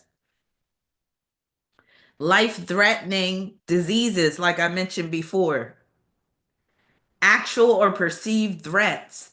So somebody might really threaten your life at some point. My life has been threatened a couple of times. I I don't even want to get into this story, but I'll just say this is when I was living in Jersey, and me and this dude got in. I think I told y'all some of the story, but we got into a high speed car chase. He was chasing me, but before the chase ensued, he said, and I was so scared. When I tell you this is so Jupiter opposition Pluto, Moon square Pluto, again, I had that T square involving those aspects. And when he pulled up next to my car in his truck, it's funny now, but when I tell you this shit was not funny, I thought I was going to die that night. I literally did. Either through him killing me or through a car accident because I was driving at full speed in reverse until I was able to whip my car around. But he was like, if I ever see you in Philly again, I'm going to kill you. And then he said, no, matter of fact. And when he said matter of fact, that's when I put my car in reverse and was out. But yeah, crazy story. But again, when you got certain aspects in your chart, you could be a nice person, you could be doing everything right, and trouble still comes to find you. So, actual or perceived threats, yes, Sun opposition Pluto. Negative influences, psychotic breaks, like what this image is basically showing. Like this person look like they're being tormented by demons and having a psychotic break. Criminality, being a victim of crime. Demonic influences, demonic infestation, demonic oppression.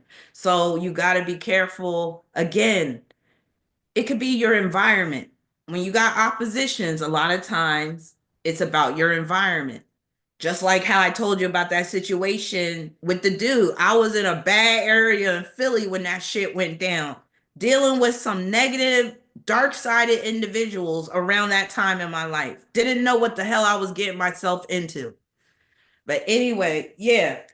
So you could be in an environment that has a lot of demonic energy and you might really perceive it. You might feel it and you might want to just get out of there. Definitely listen to your gut when you have Sun opposition Pluto. Experiencing horrors and monstrosities, invasion. Hey, Ellie. Ellie said, my sun is in Gemini, my Pluto is in Sag, but rarely does it come up on natal charts. I think it's a very loose opposition or something. Well, you still might experience the opposition simply because you have that opposition with the signs. So it may not be an actual opposition, but you still may feel that pull every now and then. Invasion. So, like, for it's a home invasion, especially if the fourth and the 10th house are involved. Contamination, infestation, pestilence. So you could have an infestation of roaches or mites or Matter of fact, again, it's about your environment. Another story. I know this is about Sun opposition Pluto, but this is making me think about my Jupiter opposition Pluto in my chart. So, living in Philly, Philly is like overrun with mice. And I remember in the two houses that I lived in, there was a mice problem in both of them. That's why I always had cats, because the cats would take care of the mice. But yeah, dealing with an infestation, especially again, it's that T square, my moon square in Pluto, moon square in Jupiter, Jupiter opposition Pluto. It's that T square that had me dealing with infestation of mice. Even at a job I had, I used to work as a night auditor at the Super 8 motel. This is when I was pregnant with my second daughter.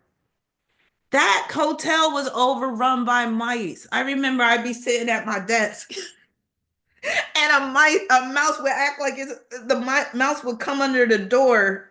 You know how there's a space under the door? He would crawl under the door and then see me and rush back out and would scare the living hell out of me. And isn't it crazy that when my daughter was born, Pluto was on my son? Pluto was conjoined to my son when my second daughter was born. So having to deal with mice, Pluto rules mice. Having to deal with mice around that time, it makes so much sense. And then fumigation, extermination. So, of course, if you're dealing with an infestation, you might need fumigation and extermination. So, all of that can come into play with that as well. But yeah, if you never experience mice, it's so jarring emotionally because you don't see them until it's too late. Like you'll see one running out of the corner, you'll see one out of the corner of your eye running past, and they're small, but they're still kind of scary acting. I mean, scary to me. And then you put the sticky traps down, and then they get stuck on that trap, and then you got to dispose of it. It's just a hot, oh, it's terrible. And then if you've ever smelled a dying mouse, that's one of the worst smells in the world. But yeah, I lived some hard times now having to deal with mice infestation. Never really dealt with cockroach infestation. It was one apartment I lived in, and it was the neighbors next door. But then we got rid of the problem. And then one time with my ex, the same ex that created the knee injury, I remember he was cheating on me, and he brought roaches to my house. But I never really dealt with a roach infestation where it was my doing, because I don't play that. But if you have live in an area where there's mice, and this is what I'm going back to with the opposition with the environment, if you live in an area that's overrun with mice and you got an opposition involving Pluto, then you're probably going to have a mice problem. So I never had a mouse problem ever since I moved to Arizona. And that's what I mean about environment. If I was still living in Philly, I would still be dealing with the mice problem, which would be representing that Jupiter opposition Pluto. But because I'm in Arizona now, I don't got to deal with the mice problem. But I've been stung by a scorpion a couple of times. You see how the pest theme still follows me, but not to that extreme? All right. So this image is taken from this movie called Hollywood Shuffle. If you've never seen it, check it out. It's by Robert Townsend. It's really funny. But one of the problems that could come with this Sun opposition Pluto is you could be discarded by people. It could be a lover. You know, they're all into you one minute, and then the next minute they discard you like you're a piece of trash. Lacking a sense of purpose, being overpowered or outnumbered. Sedona said, "Oh man, we have mice in Sedona. You got a mouse problem there? Damn. Yeah, they could be so hard to get rid of. I can't stand them. People ganging up on you, being a victim of a crime. Oh, and I told y'all about the time a bat flew in my house too. I've had some crazy experiences with pests. And then another time, that was in Philly when a bat flew into my house. And then in Arizona, there was a bat stuck to like where my sliding glass door is. Yeah, I be seeing some crazy stuff being a victim of a crime, confiscation. So something of value that you have is confiscated. Repossession. I think I have repossession in there already. Being under investigation or surveillance, being stalked, infiltration. Stalking is a big one. You could be the stalker or you could be stalked with that sun opposition Pluto. Psychic vampires. It's easy to attract psychic vampires when you have sun opposition Pluto. So again, it's important that you're very selective when it comes to the company you keep. Where's my bitches? That's what one of them pimps said. But yeah, this is taken from Hollywood Shuffle. Funny ass movie. But I included this because being stalked, people ganging up on you. Hmm. And this image right here. This is about being discarded as well. I should have put the discarded bullet point on this slide. Now, but this is also about being canceled. Oh yeah, he said cancel that bitch. I'll buy another one. What movie is this from? I'll wait till the slide changes on my phone. Y'all probably can't see it yet. Nicole for everything said with Venus opposition Pluto, I had a mice problem. Yeah, them oppositions involving Pluto, that's like invasion of like pests, infestations and shit. Y'all remember this movie, y'all? What movie is that from? He said, cancel that bitch. I'll buy another one. So she must have had sun opposition Pluto dealing with a dude like Nino Brown and getting treated like that. See, if you got sun opposition Pluto, don't be surprised if some dude cancels you like that. Gets the Moet out and sprays you down with it. Yup, New Jack City. New Jack City, Nino Brown. So if you got sun opposition Pluto, you might be attracted to the Nino Browns of the world. You might be attracted to the guys that are a little dangerous. You know what I mean? A little deadly. But see, these guys, they might keep you on your toes and make life exciting and interesting, but then they might turn around and cancel you, especially if you start to make trouble for them. Remember, she was like, "You're a murderer." That's why he canceled her ass. He was like, "But you didn't have a problem with that when I was buying you all these expensive furs and jewels and shit." So being canceled, barred, blocked, banned, blackballed. Revenge. Somebody takes revenge out on you, or you might want to exact revenge upon somebody. Because it goes both ways with these oppositions. You could be playing the role of Pluto sometimes, other people could be playing the role of Pluto. It depends too upon the house placements and the rulerships and all that.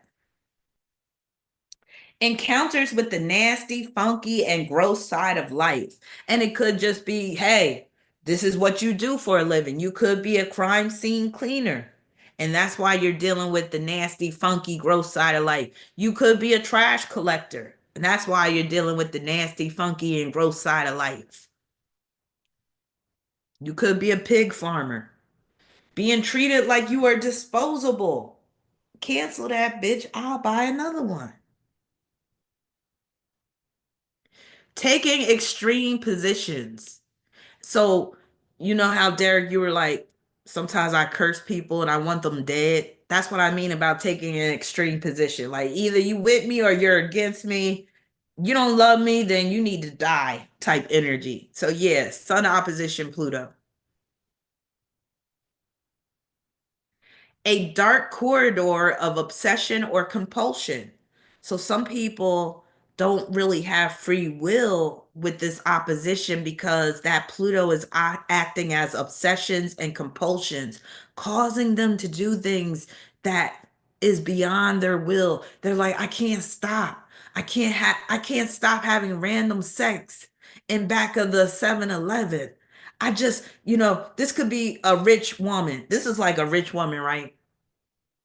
Has everything that she could possibly want. But late at night, she likes to go out, wear slutty clothes, and prostitute. Why? Because she got sun opposition Pluto. She can't help it. It's just something calling her. She wants to live that dirty side of life. She wants to be a whore, even though she don't have to. She got plenty of money, but she still want to get down on her knees and get dirty. That could be. Wait a minute, Palisade sounds like me. Wait, am I describing you? She be on Oprah talking about. This was one of the women on Oprah back in the day talking about.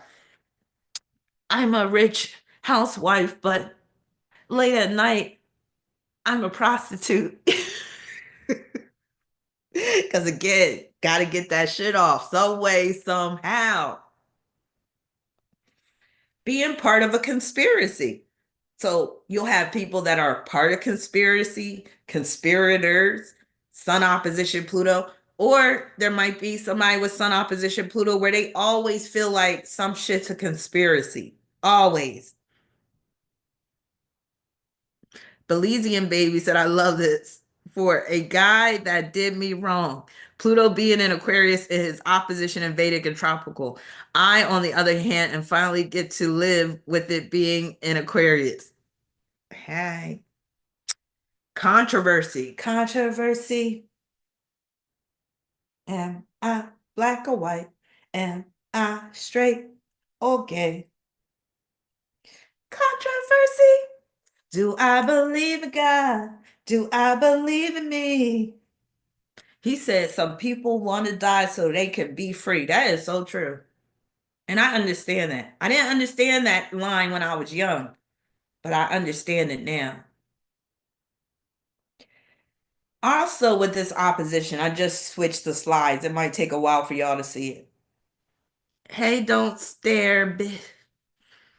You said, does this apply to Sun Square Pluto? Some of it does. But like I was saying in the beginning of this video, if I had a choice whether to have Sun Square Pluto or Sun opposition Pluto, I would choose Sun opposition Pluto.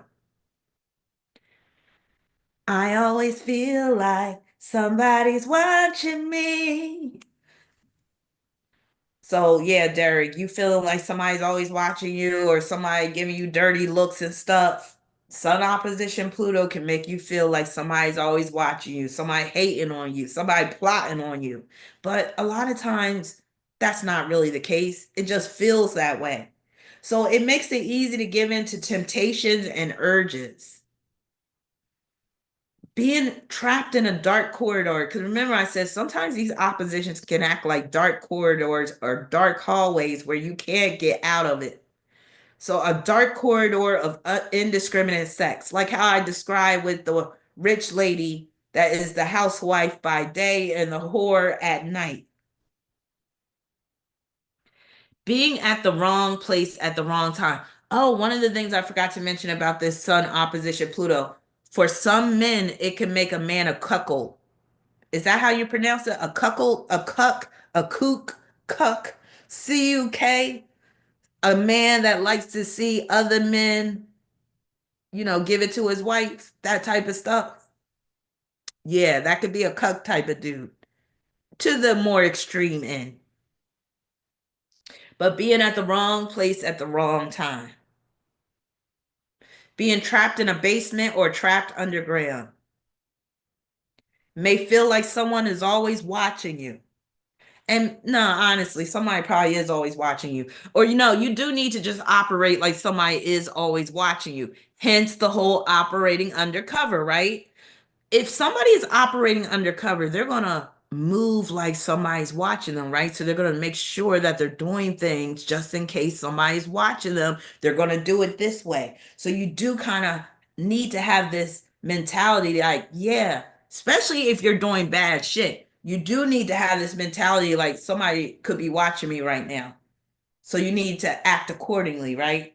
So it's the same energy. And of course, if you're a bad person, and if you have any inkling of a conscience, you are going to be kind of paranoid, right? Damn, I just stole this car. Did anybody watch me? Is anybody looking? And something like I said, this Sun opposition Pluto can mean that you're under surveillance.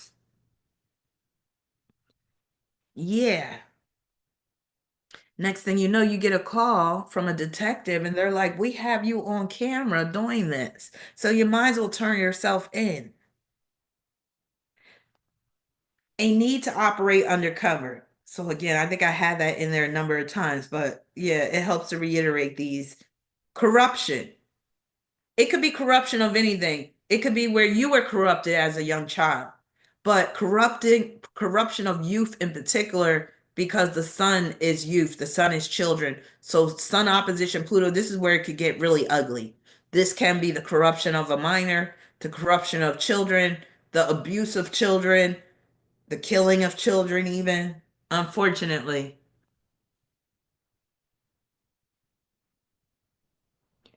And serious crises. So when you have Sun opposition Pluto, you're going to be in crisis from time to time. But hey, that's just the nature of the beast. And a lot of times you'll learn crisis management skills as a result. You might even work in professions where you deal with people in crisis. That's a good way to channel this energy positively, to work with people in crisis. Being heavily indebted could be being heavily indebted to one person, or it could be being heavily indebted to a bunch of creditors. This is the type of being heavily indebted where it takes away from your free will. You might be so indebted to creditors that every most of your money is just going to these credit card bills, and you can't enjoy life anymore, because the sun is about your ability to enjoy your life. So when you have sun opposition Pluto, and Pluto is representing creditors, you can't even enjoy your life anymore because they're bleeding you dry. Lawsuits, being sued or suing someone. Adulteration, which is basically the same as corruption, but I like the word adulteration. I don't know. I just love that word for some reason. I love the word adulteration and unadulteration, or unadulterated. Annihilation. Hey, Blazing Black Dolphin. Assassination. And I have an example of the assassination up in here as well when I get to the celebrities. Explosions, demolition, which is why I have this image up here. Persecution, being exposed, torment. I always say, if you're being tormented by someone or something, that's demonic energy right there. Because torment is on some next level when it comes to being problematic. So if you're tormenting someone, you being demonic. And it's the same energy. Pluto, demonic, torment, demonic. Dangerous liaisons, or you could say dangerous relationships, dangerous environments, dangerous jobs. Like you might have sun opposition Pluto and you work around explosives. So sometimes, like I always say, the opposition might just deal with the nature of your work, and you might have a dangerous job, but hey, you get used to it after a while because that's what you're paid to do. But one false move could cause you your life. And to talk about fathers, because you asked about fathers, Derek. So, one of the positives dealing with fathers is dad could be very influential. He might have impacted the lives of a lot of people in a positive way or in a negative way. The untimely death of the father, that is pretty common with sun opposition Pluto. You could say either the father will be removed from the person's life through untimely death or through choice. Maybe they just choose not to be in your life. Either it'll be that, or if they are in your life, they're going to be a major influence, and sometimes too much of an influence where you really don't have free will as long as he's living. And in some cases, your father is unknown. You don't know who he is. You may not know his name. You may not know much about him. And in some cases, father could be a criminal. Father could be forcibly removed from your life. So it could be through a court order. Maybe he was abusive, and maybe, your mom took him to court and now she has full custody and he can't see you because he's a danger to you. This could be, now we're talking about husbands or boyfriends, because the sun represents other significant men in your life in addition to fathers. So this could be death of a husband or boyfriend. Men who are mixed up in the criminal or seedy side of life. A man who is a fraud. A man who just uses you for sex, money, etc. Support is a major theme. A man who puts your life in danger. This could also play out as death of a child, miscarriage, stillbirth, or it could just play out as a high risk pregnancy where you're on bed rest practically for the whole 9 months. Because if you move around too much, next thing you know, you're having a miscarriage. So when you're pregnant with Sun opposition Pluto, you and the baby, y'all are in like a precarious position. So you got to be careful. You got to be gentle with yourself. Also, there could be issues with genetics if you have a child. A child could be born with a genetic disorder. All right. We made it to the celebrities. So we made it past all the bullet points, all the generalizations, all the possible manifestations of Sun opposition Pluto. So now we're going to get into some celebrities that have this opposition. And quite a few of them on my list are already dead, such as Heath Ledger. Now, I don't want to scare you, Derek. I'm not trying to say, you're not going to have a long life. You could have a very long life with Sun opposition Pluto. But just know that with death being a real threat or a perceived threat with this opposition, you will see some of the examples of this in these celebrities. So Heath Ledger. Hey, TW. Heath Ledger was an Aries, and he had Sun in Aries in the first house, opposing Pluto and Libra in the seventh. So with Pluto and Libra in the seventh, it shows that other people were more of a problem for him than his own self. Thank you, Sedona. And to me, this makes me think that death was not of his own free will. I'll just say that when Pluto is in Libra and in the seventh house. Now, this opposition is dealing with one of his first films. So he really made it on the map with that movie, 10 Things I Hate About You. I remember I used to watch that with my kids. They used to like that movie back in the day. And then also the movie Monsters Ball that he was in. Now he had a brief role in that film. In the beginning, he plays a troubled son who takes his own life via a shotgun. Oh, that scene was so horrible because his father was real abusive. That's very Sun opposition Pluto. So again, like I always say, with these celebrities, you'll be able to see their work through the aspects in their chart. So with these actors, you'll be able to see some movies that they've starred in through some of the aspects. So Sun opposition Pluto for Heath Ledger is representing 10 Things I Hate About You, with Pluto being hatred, and then Monsters Ball with that whole him taking his own life. And then even the movie A Knight's Tale is dealing with this opposition, with knights being represented by Libra. And then The Dark Knight as well is dealing with this opposition. And I do believe it was this Dark Knight where he really kind of went off on the deep end and kind of lost his mind. Now, for his performance in The Dark Knight, Ledger posthumously won the Academy Award for Best Supporting Actor. So remember I said things being done posthumously. That is very Sun opposition Pluto. Things happening, things being produced after the person dies. Ledger was an avid chess player and had participated in tournaments when he was young. As an adult, he often played with other chess enthusiasts at Washington Square Park in Manhattan. This is dealing with chess. I mean, this opposition, especially with the Libra theme, with Libra playing a big role in chess. I always say Libra rules chess, period. But yeah, this basically shows him going up against opponents with chess.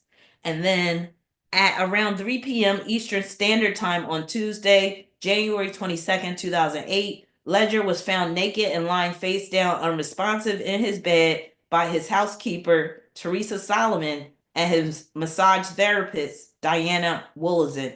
This is more so dealing with the massage therapist finding him dead than the housekeeper. Controversy over the will. So there was controversy about who was going to get his money after he died. So controversy, that Sun opposition Pluto. The will, That's Sun opposition Pluto. On the 27th of September 2008, Ledger's father, Kim, stated that the family has agreed to leave the $16.3 million fortune to Matilda. Matilda was Heath Ledger's only daughter, adding, "There is no claim. Our family has gifted everything to Matilda," which was what he wanted anyway. And remember, I said Sun opposition Pluto can deal with an heiress or an heir to a fortune. So the Sun representing his daughter is basically showing her getting that fortune with the Sun opposing Pluto. So, which I think was a very nice, justified end to his life, his daughter being able to get his fortune. So sad. Now, remember this guy, Eric Harris? He was one of the Columbine murderers, Aries. So he had Sun opposition Pluto. And his played out in one of the worst ways. He had a death witch. He was obsessed with just death and shooting and all that type of stuff. He basically gave himself over to the dark side. So mass murder and suicide, that's what he basically brought to the world. Throughout the next 11 months, Harris and Klebold meticulously built explosives and gathered an arsenal of weapons. So that's dealing with this opposition, the explosives and the weapons. The FBI concluded that Harris was a psychopath who exhibited narcissistic traits, unconstrained aggression, and a lack of empathy. And remember, I said Sun opposition Pluto can cause a person to have this me against the world type of attitude, and that's what Eric Harris definitely had.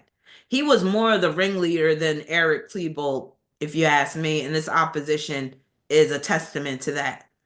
And then he was very influential, at least in in a negative way, but influential nonetheless. Many killers since the shooting have taken inspiration from the pair, dubbed the Columbine effect, either hailing them as heroes or expressing sympathy for them. Harris and Klebold also have a fan base who have coined the term Columbiners, who write fan fiction and draw fan art of them. Others have also dressed as the duo for cosplay or Halloween. So, yes, very influential, but on a negative end. Also, Harris created a set of levels for the game Doom, which later became known as the Harris levels. So, him basically putting his whole name, that's Sun and Aries, on these levels of the game Doom is dealing with this opposition as well. All right, next. I'll wait till the picture comes up because I don't want to get ahead of myself. Danny said, "Wow, relates too much, especially the pregnancy. My last pregnancy was agony from day one." Oh, I'm sorry. Pregnancy is no joke.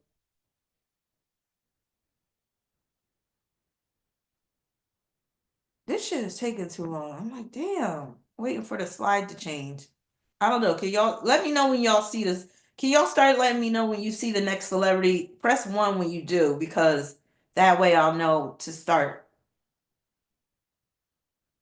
So now I see it. We got Chris Brown. So Chris Brown, he has Sun opposition Pluto, Sun in Taurus in the 10th, opposing Pluto and Scorpio in the 4th.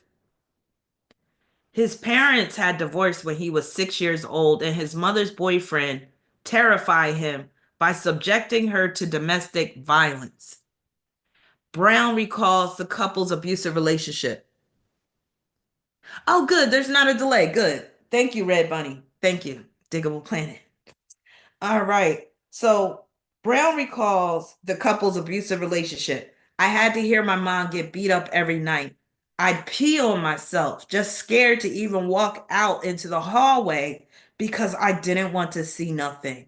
That's Sun opposition Pluto all day, especially with Pluto being in the 4th, representing his makeshift father. I guess, I don't know if she eventually married him, but really sad. Hey, Connect. Thanks for joining us. Now, while at the rehab facility, Brown was formally diagnosed with bipolar 2 disorder and post traumatic stress disorder. So, yes, this is basically dealing with his bipolar issues. Because remember, I said somebody with Sun opposition Pluto, they can go to extremes. And bipolar people, they go to extremes. Now, this right here is dealing with this opposition as well. It says at around 12:30 a.m. on February 8th, 2009, y'all know this story. Brown and his then girlfriend, singer Rihanna, had an argument that escalated into physical violence, with Brown causing Rihanna visible severe facial injuries, which require hospitalization. Brown turned himself into the Los Angeles Police Department's Wilshire Station at 6:30 p.m. and was booked under suspicion of making criminal threats. It's the criminal threats in particular that's that sun opposition, Pluto, and the criminal charges. See, this opposition doesn't really show him beating up Rihanna. It's showing the aftermath. It's showing that he basically has was under suspicion of making criminal threats and the criminal charges that ensue, and also people hating him as a result of him beating up Rihanna.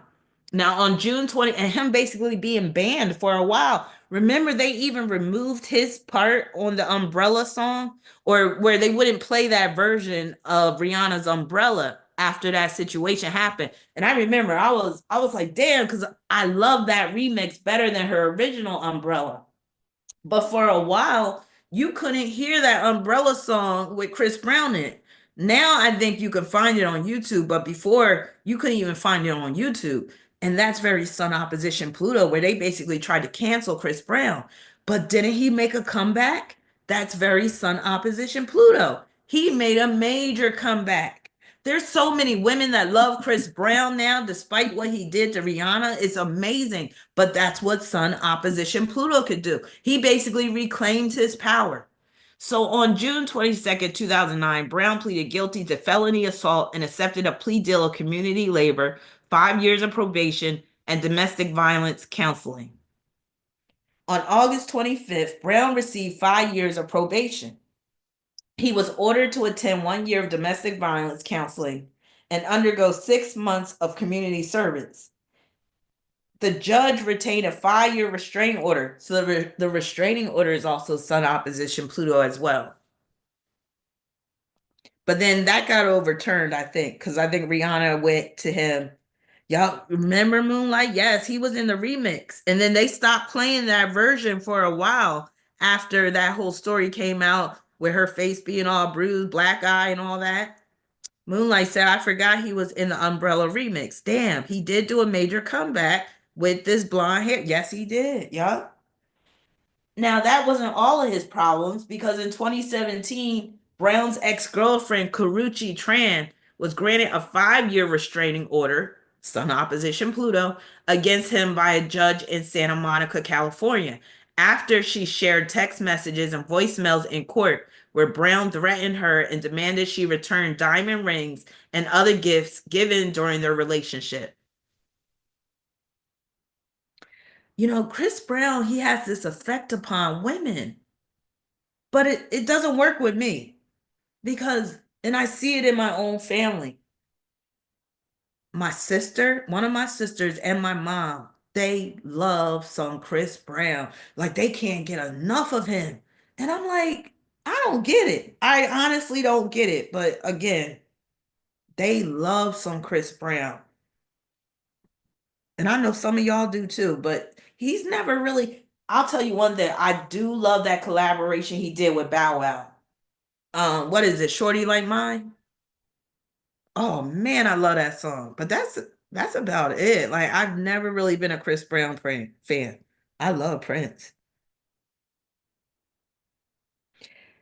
Johanna said that was Jay-Z's hating ass and he never worked with Beyonce. All right, moving on. So since Red Bunny said that there's no delay, I'm gonna assume that y'all can see the next image. Press one if you can see the image. I just want to see. Hey, Red November. You said I have Mercury square Pluto. I'm a cuck queen. I'm done. I would love to hear your story. Let me interview you. Red November, send me an email because I do want to interview people. Trey Sizzle said cheap ass turds. All right, well, y'all see this old dude? You know I had to put some history into this. Who is that? Socrates? You ever see Bill and Ted's Excellent Adventure? They called them Socrates. But yeah, that's Socrates. Socrates. Now, Socrates looked like he didn't even have a mouth. Like what the look at that overbite. But anyway, Socrates. So I had to go back into ancient history just to show you how this opposition was still, well, I mean, even way back then, it was a problem for people. I'll just say that. So, an enigmatic figure, somebody basically being described as an enigmatic figure. That's very Sun opposition Pluto alone. So, an enigmatic figure, and there's no actual, like, there's no exact birth date for him, but according to records, they were able to surmise that he was a Taurus, but there's no birth time or whatever. So Socrates authored no text and is known mainly through the posthumous. Remember, I said posthumous, keyword for Sun opposition Pluto, mainly through the posthumous accounts of classical writers like Plato. Now, Socrates exerted a strong influence, that's Sun opposition Pluto, on philosophers in later antiquity and continued to do so in the modern era. He was studied by the medieval and Islamic scholars and played an important role in the thought of the Italian Renaissance, particularly within the humanist movement. Interest in him continued unabated, as reflected in the works of Soren Kierkegaard and Friedrich Nietzsche. Depictions of Socrates in art, literature, and popular culture have made him a widely known figure in the Western philosophical tradition. So, Socrates' major influence upon philosophy, that is so Sun opposition Pluto, but even this too. The Socratic method of questioning, or Elenchu, takes shape in dialogue using short questions and answers, epitomized by those Platonic texts in which Socrates and his interlocutors examine, that's very Sun opposition Pluto, interlocutor, examine various aspects of the issue or in an abstract meaning, usually relating to one of the virtues, and find themselves at an impasse, completely unable to define what they thought they understood. That's very Sun opposition Pluto. Asking questions to the point where now the thing that they have defined no longer has any definition or meaning. That is Sun opposition Pluto, especially with Pluto being in Scorpio. That's like undoing what is there, undoing what is actually verifiable.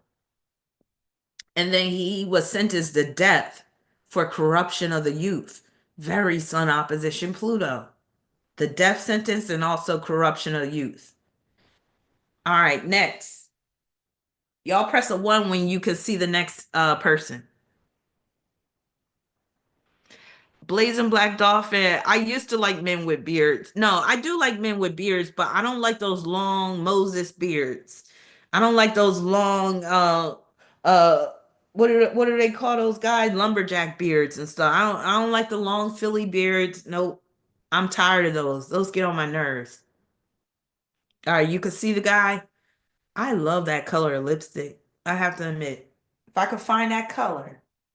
But anyway, this is James Charles. You know, he had his 15 minutes of fame. You really don't hear much about him anymore. Like, does he still have a cosmetics line?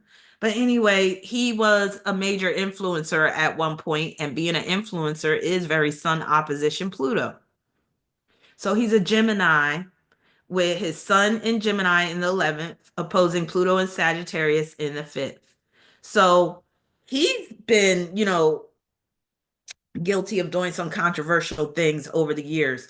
So, a tweet of him retaking his senior portrait with a ring light and makeup on went viral in September 2016. So, him basically going viral. That's Sun opposition Pluto, with Pluto representing viral. And basically, the tweet that is Sun in Gemini in the 11th house. In May 2021, he was sued by a former employee for wrongful termination. That's very Sun opposition Pluto being sued. In May 2022, Charles posted a photo of him tucking himself, as well as a video of him twerking while tucked, after which he lost over 130,000 followers. So people hated him after a while. In February 2021, a 16-year-old boy named Isaiah posted a video to TikTok alleging that Charles groomed him by sending him nude photos and pressuring him into sexting with him despite his age. Remember, I said Sun opposition Pluto could be corruption of a minor? Mm-hmm. Charles responded to the video with a tweet denying the grooming accusations and stating that the boy initially claimed to be 18 years old. In March 2021, other underage boys accused Charles of sending unsolicited nude photos and pressuring them into sexting with him. In April 2021, Charles posted a 14-minute long video titled Holding Myself Accountable, in which he stated that he sent sexually explicit messages to two different people, both under the age of 18, denying knowing that they were underage at the time. Charles called his past behavior reckless and desperate, stating, "To the guys involved in the situation, I want to say I'm sorry. I'm sorry that I flirted with you, and I'm really sorry I ever made you uncomfortable. It is completely unacceptable." Do y'all believe that he didn't know that they were under 18? I think he knew. I think he knew, especially being a Gemini. Geminis, they got the tea on everybody and everything. Come on, you knew. I don't believe for 1 second he didn't know. Later that month, Morphe, I don't know who that is, released a statement saying they would cut business ties with Charles and YouTube temporarily demonetized his channel. So he was temporarily canceled for a bit. And again, he never really made a comeback from this scandal. Will he make a comeback? Because there is a chance because he has Sun opposition Pluto. I don't know. Probably not because he did the unforgivable. All right. Next, press one when you see the next image. This is going back into, see, I had to go back into history. Why? Because I wanted to cover all the sun signs. And with Pluto being a generational planet, meaning that it basically is in signs for long periods of time, for the shortest be like maybe 14, 15 years, all the way up to almost 30 years in certain signs. So Pluto has a generational effect. So I had to go back into the distant past for some of these signs. So I wanted to make sure I covered all of the sun signs for Sun opposition Pluto. All right, so you see Josephine de Beauharnais. I guess that's how you pronounce it, but she was a Cancer and she was the wife of Napoleon. So she had Sun in Cancer in the second house, opposing Pluto and Capricorn in the eighth. You said boo thing. Josephine's marriage to Napoleon was her second. Her first husband, Alexandre de Beauharnais, was guillotined during the Reign of Terror. So her losing her husband through an execution is so Sun opposition Pluto. And she was imprisoned in the Carme prison until 5 days after his execution. Through her children by Beauharnais, she was the grandmother of Emperor Napoleon III of France, and Empress of Amélie of Brazil. Members of the current royal families of Sweden, Denmark, Belgium, and Norway, and the Grand Ducal family of Luxembourg also descend from her. So this is dealing with Sun opposition Pluto, especially because of the signs involved. She basically she was very influential in terms of her legacy, with Cancer ruling legacy. Josephine was the recipient of numerous love letters written by Napoleon, many of which still exist. So this basically shows he was obsessed with her. I think he even told her not to bathe, if I'm not mistaken this. Uh, he even wrote in one of his letters that he didn't want her to wash her ass because he liked to smell her. He liked to smell funky ass when he was having sex with her. So with the sun ruling the third house, this is also pointing to the letters. Because she did not bear Napoleon any children, he had their marriage annulled and married Marie Louise of Austria. So remember, I said if you got Sun opposition Pluto, you could attract a man that's going to discard you, that's going to cancel you, that's going to dismiss you. And yes, Napoleon eventually canceled her. He said, "Cancel this bitch, I'll buy another one," like Nino Brown did in New Jack City. Yeah, because she couldn't bear his children. He was like, bitch, get the fuck on. All right, next. Hey, LaBoo. You said I just. All right. Okay, like I said, I had to go back into history because I wanted to cover all the sun signs opposing Pluto. So next we have another historical figure, Simon Bolivar, Leo. Press one when you can see him.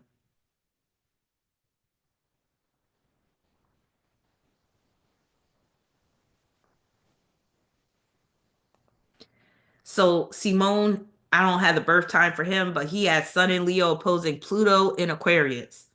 Now, I'll just call him Simon, but I think it was pronounced Simon because he's from Venezuela.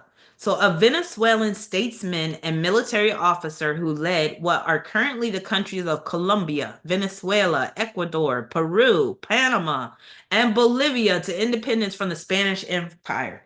So, you know, he was very influential, extremely influential when it came to countries getting their independence, which is so Sun opposition Pluto and Aquarius. Sun in Leo. Leo is the monarchy. Leo is kings.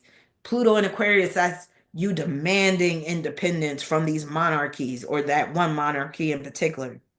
So he is known colloquially as Libertador or the Liberator of America. That is so Sun in Leo opposing Pluto and Aquarius. He wasn't bad looking either. Okay, Simon. Okay. I see you. Now, while living in Madrid from 1800 to 1802, he was introduced to Enlightenment philosophy. Aquarius rules Enlightenment, so this opposition deals with that. Bolivar was banished from court following a public incident at the Puerta de Toledo over the wearing of diamonds without royal permission. So, being banished from the court for wearing diamonds. He was rebelling. He said, man, fuck that. I'm gonna wear these diamonds. He was a Leo too. Come on, you know he wasn't gonna be denied looking fresh. But yeah, he got barred, banished from the royal court as a result. Now, Bolivar and Del Toro, aged 18 and 21 respectively, were married in Madrid on May 26, 1802. The couple boarded the San Ildefonso in La Coruna on June 15th and sailed for La Guaira, where they arrived on July 12th. They settled in Caracas, where Del Toro fell ill and died of yellow fever on the 22nd of January, 1803.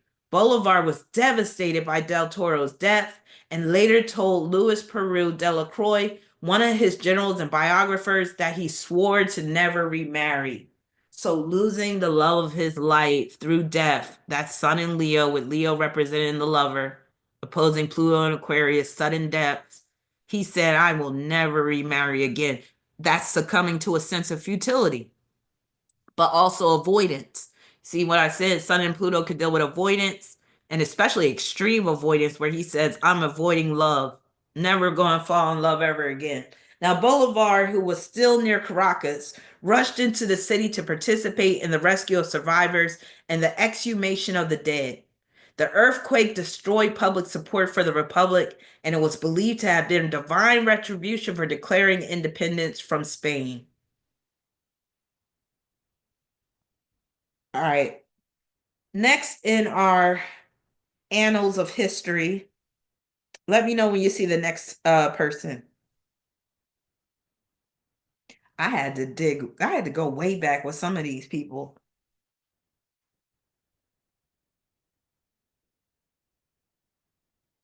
Oh, you see her?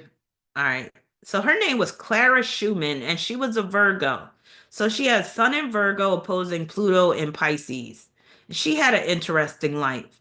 Regarded as one of the most distinguished pianists of the Romantic era, she exerted her influence. You see the keyword again, influence. She exerted her influence over the course of a 61-year concert career, changing the format and repertoire of the piano recital by lessening the importance of purely virtuosic works.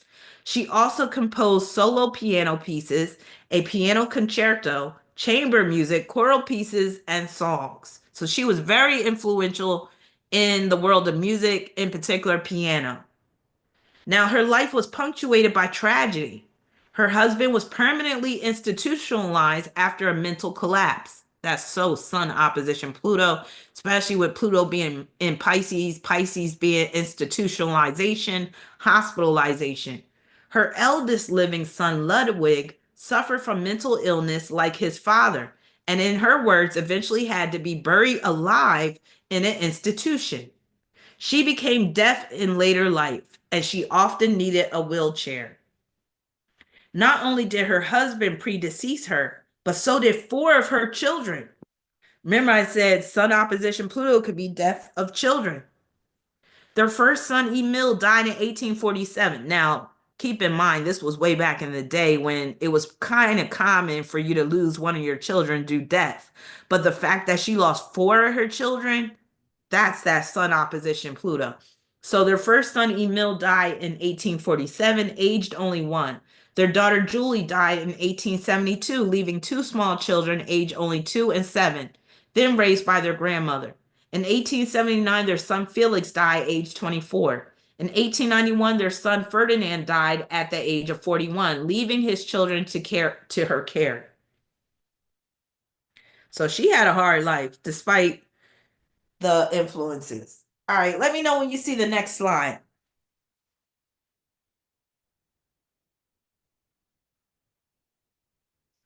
Palace said she looked depressed as heck. Blazing said, wasn't she born in Abraham Lincoln's generation? I believe so. Because I know Abraham Lincoln was around in 1865, right? The 1860s. Press 1 when you see the next guy.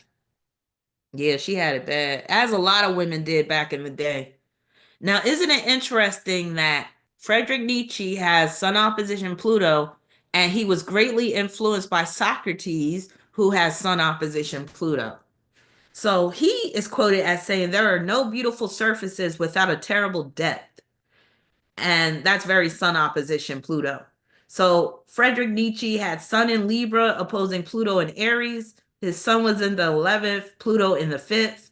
Regarded as one of the most influential intellectuals of modern history, Nietzsche's works and views have earned him enduring influence and admiration. Nietzsche's father died from a brain disease in 1849 after a year of excruciating agony when the boy was only 4 years old. So him losing his father to an untimely death, very Sun opposition Pluto. On January 3rd, 1889, Nietzsche suffered a mental breakdown. What happened remains unknown, but an often repeated tale from shortly after his death states that Nietzsche witnessed the flogging of a horse at the other end of the Piazza Carlo Alberto, ran to the horse, threw his arms around its neck to protect it, then collapsed to the ground. And if I'm not mistaken, his son rules the ninth house, and that ninth house is horses. In 1898 and 1899, Nietzsche suffered at least 2 strokes. They partially paralyzed him, leaving him unable to speak or walk. He likely suffered from clinical hemiparesis, hemiplegia on the left side of his body. This is the interesting part about this, because I always say when it comes to health disorders, Libra will produce situations where only one side of the body is affected. And you see he has Sun in Libra. So it says here, he likely suffered from clinical hemiparesis, hemiplegia on the left side of his body by 1899. After contracting pneumonia in mid-August 1900, he had another stroke during the night of August 24th to the 25th and died at about noon on the 25th of August. Now, remember I said nihilism is one of the potential manifestations of this opposition, and he explored nihilism. He basically is the father of nihilism, basically, again, where there's really no meaning in life, but he also was very much about determinism. Like he believed that you really didn't have any free will. And somebody with Sun opposition Pluto could definitely believe that, like that there's really no such thing as free will. All right, let me know. Press 1 when you see the next image. Hey, Jupiter going wild. You're up next for the sponsored video. I've been thinking about you, girl. I've been thinking about you. Oh, that song came on the other day in the grocery store. Of course, I was dancing in the aisle. I've been thinking about you. And this lady was looking at me like I was crazy. No, I think she was. See, that's my Jupiter opposition Pluto, thinking people are looking at me. People don't care. I've been thinking about you. We must have been stone crazy. All right. Y'all see okay, Marie Curie, Scorpio. Sun in Scorpio in the ninth, opposing Pluto in Taurus in the third. Very influential woman in the world of science. So she was the first woman to win a Nobel Prize, the first person to win a Nobel Prize twice, and the only person to win a Nobel Prize in two scientific fields. Her husband, Pierre Curie, was a co winner of her first Nobel Prize, making them the first married couple to win the Nobel Prize and launching the Curie family legacy of five Nobel Prizes. She was in 1906 the first woman to become a professor at the University of Paris. So remember, I said you could be phenomenal having Sun opposition Pluto, and she was definitely a phenomenal woman, phenomenally. Now, in 1891, age 24, she followed her elder sister Bronislava to study in Paris, where she earned her higher degrees and conducted her subsequent scientific work. And I included this part just to show you how strong the influence of the houses can be in a person's life. With her Pluto in Taurus in the third house representing her sister, and this basically showing her sister was a major influence upon her career because it was her sister that first went to study in Paris and she followed her sister. So Sun opposition Pluto with the Sun in the ninth, that's her traveling to Paris to go to school. After her sister did it, Pluto and Taurus in the third. Now the couple, Marie and her husband, were invited to the Royal Institution in London to give a speech on radioactivity. Being a woman, she was prevented from speaking, and Pierre Curie alone was allowed to. So you see how she had to give all the power to her husband? Sun opposition Pluto, how she was barred from speaking just for being a woman. Sun opposition Pluto. Now, in 1906, Pierre Curie was killed in a road accident. Her losing her husband to an untimely death, Sun opposition Pluto. I know this broke her down, man. So, walking across the Rue Dauphine in heavy rain, he was struck by a horse drawn vehicle and fell under its wheels, fracturing his skull and killing him instantly. You see how this happened in the street, and the third house is involved, and a horse drawn vehicle. Horses is ninth house. The street is the third house. The vehicle is the third house as well. You see how this shit works? So Curie was devastated by her husband's death, being devastated. That's Sun opposition Pluto. On May 13, 1906, the physics department of the University of Paris decided to retain the chair that had been created for her late husband and offer it to Marie. So her inheriting the chair due to her husband's death, that's Sun opposition Pluto. She accepted it, hoping to create a world-class laboratory as a tribute to her husband Pierre.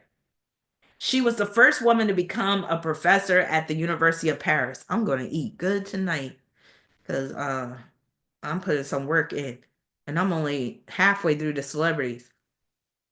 Because of their levels of radioactive contamination, her papers from the 1890s are considered too dangerous to handle.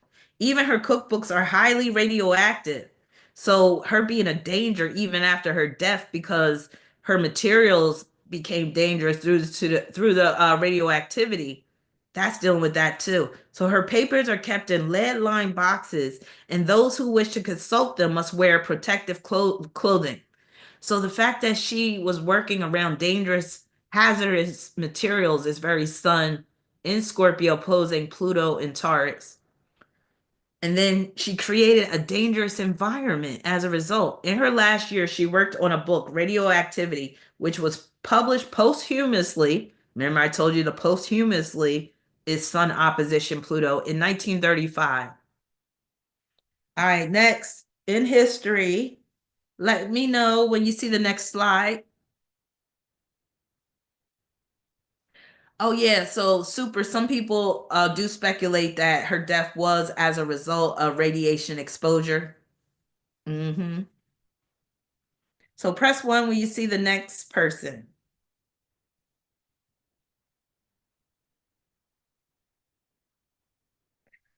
We must have been stone crazy. Okay, we got Walt Disney. You know, Walt Disney, we share a birthday. Walt Disney was born on December 5th. I was born on December 5th. That lets me know I was born to do some great things, right? Just like Walt Disney. No, not on his level, but hey, maybe I could get a little fraction of his success. I'll be happy. So Walt Disney, Sagittarius, had Sun in Sagittarius in the third house, opposing Pluto and Gemini in the ninth. So in Marceline, Disney developed his interest in drawing when he was paid to draw the horse of a retired neighborhood doctor. You see the horse theme, Sagittarius rules horses, but the ninth house rules horses as well. Gemini is him drawing. So Sun opposition Pluto. And remember, I said a lot of times your success will be contingent upon the people in your life when you have this opposition. So some doctor came along and commissioned him to draw a horse, and next thing you know, Disney World, Disneyland is created. The world of Disney is created.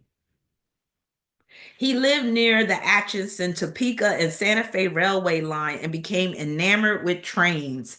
So, enamored, you might as well say obsessed, because this opposition can produce obsessions. His obsession with trains is shown through this opposition as well. Elias had purchased a newspaper. Elias was his father. Elias had purchased a newspaper delivery route for the Kansas City Star and Kansas City Times. Disney and his brother Roy woke up at 4:30 every morning to deliver the Times before school and repeated the round for the Evening Star after school. The schedule was exhausting, and Disney often received poor grades after falling asleep in class. But he continued his paper route for more than 6 years. What I forgot to mention is sometimes oppositions can produce a trade-off, this or that. So him working with his brother with the newspaper route caused him to suffer, his grades to suffer in school, but that's what had to happen. Now, in mid 1918, he attempted to join the United States Army to fight the Germans, but he was rejected as too young. So remember, I said rejection is a big theme of Sun opposition Pluto.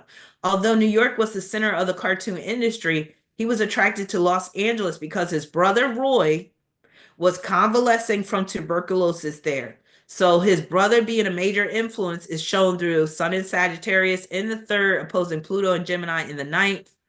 Gemini ruling brothers, but that third house ruling brothers as well. And this whole opposition is also dealing with his brother contracting tuberculosis. He has some nice teeth. Wonder where those are probably dentures. Yeah, those I think those are dentures. Those teeth are too nice. They're too straight and they're too white. Now Disney and his brother Roy, so his brother was very influential in the whole creation of the world of Disney. I didn't know that, but that opposition speaks to that. So Disney and his brother Roy formed the Disney Brothers Studio, which later became Walt Disney Company to produce the films. Disney and his crew also introduced new cartoon stars like Pluto in 1930. Now, you know, Pluto was discovered in 1930. So this just shows that he was very much into the stars, very much into astronomy and all that type of stuff for him to name that dog Pluto in 1930 when Pluto was discovered. Now, Disney also produced several propaganda productions, including shorts such as The Fuhrer's Fates, which won an Academy Award, and the 1943 feature film Victory Through Air Power. Construction work started in July 1954. This is of Disneyland. And Disneyland opened in July 1955. The opening ceremony was broadcast on ABC, which reached 70 million viewers. The park was designed as a series of themed lands linked by the Central Main Street, USA. The reason why I included this part is because he designed Walt Disney World to look like a neighborhood with streets and all that, and that deals with that opposition between Gemini and Sagittarius, and it even included a Disney railroad. Disney played the role of a bashful tycoon who was embarrassed in public and knew that he was doing so. My bad. This is a quote from somebody. Disney acknowledged the facade and told a friend that I'm not Walt Disney. So remember I said Sun opposition Pluto can deal with where you are kind of fraudulent. So he was putting on a front to people to make it seem like he was the type of guy that didn't smoke, he didn't drink, but in actuality, he smoked, he drank. He said, Walt Disney does not drink, I drink. So Walt Disney, that was his image that he portrayed, but in all actuality, he was, a drinker, a smoker. He loved ass. Now, in the American Dictionary of National Biography, Langer writes, Disney remains the central figure in the history of animation. Through technological innovations and alliances with governments and corporations, he transformed a minor studio into a marginal form of communication, into a multinational leisure industry giant. Despite his critics, his vision of a modern corporate utopia as an extension of traditional American values has possibly gained greater currency in the years after his death. Disney has been a heavy smoker since World War I. He did not use cigarettes with filters and had smoked a pipe as a young man. In early November 1966, he was diagnosed with lung cancer and was treated with cobalt therapy. So his lung cancer is that Sun opposition Pluto as well. All right, press 1 when you see the next image. And forgive me, y'all, if I start laughing because the way he ended up is not a laughing matter. But this image of him right here, it just matches with the way he was as a child. I'll just say that. Press 1 when you see the next image. All right, you see it.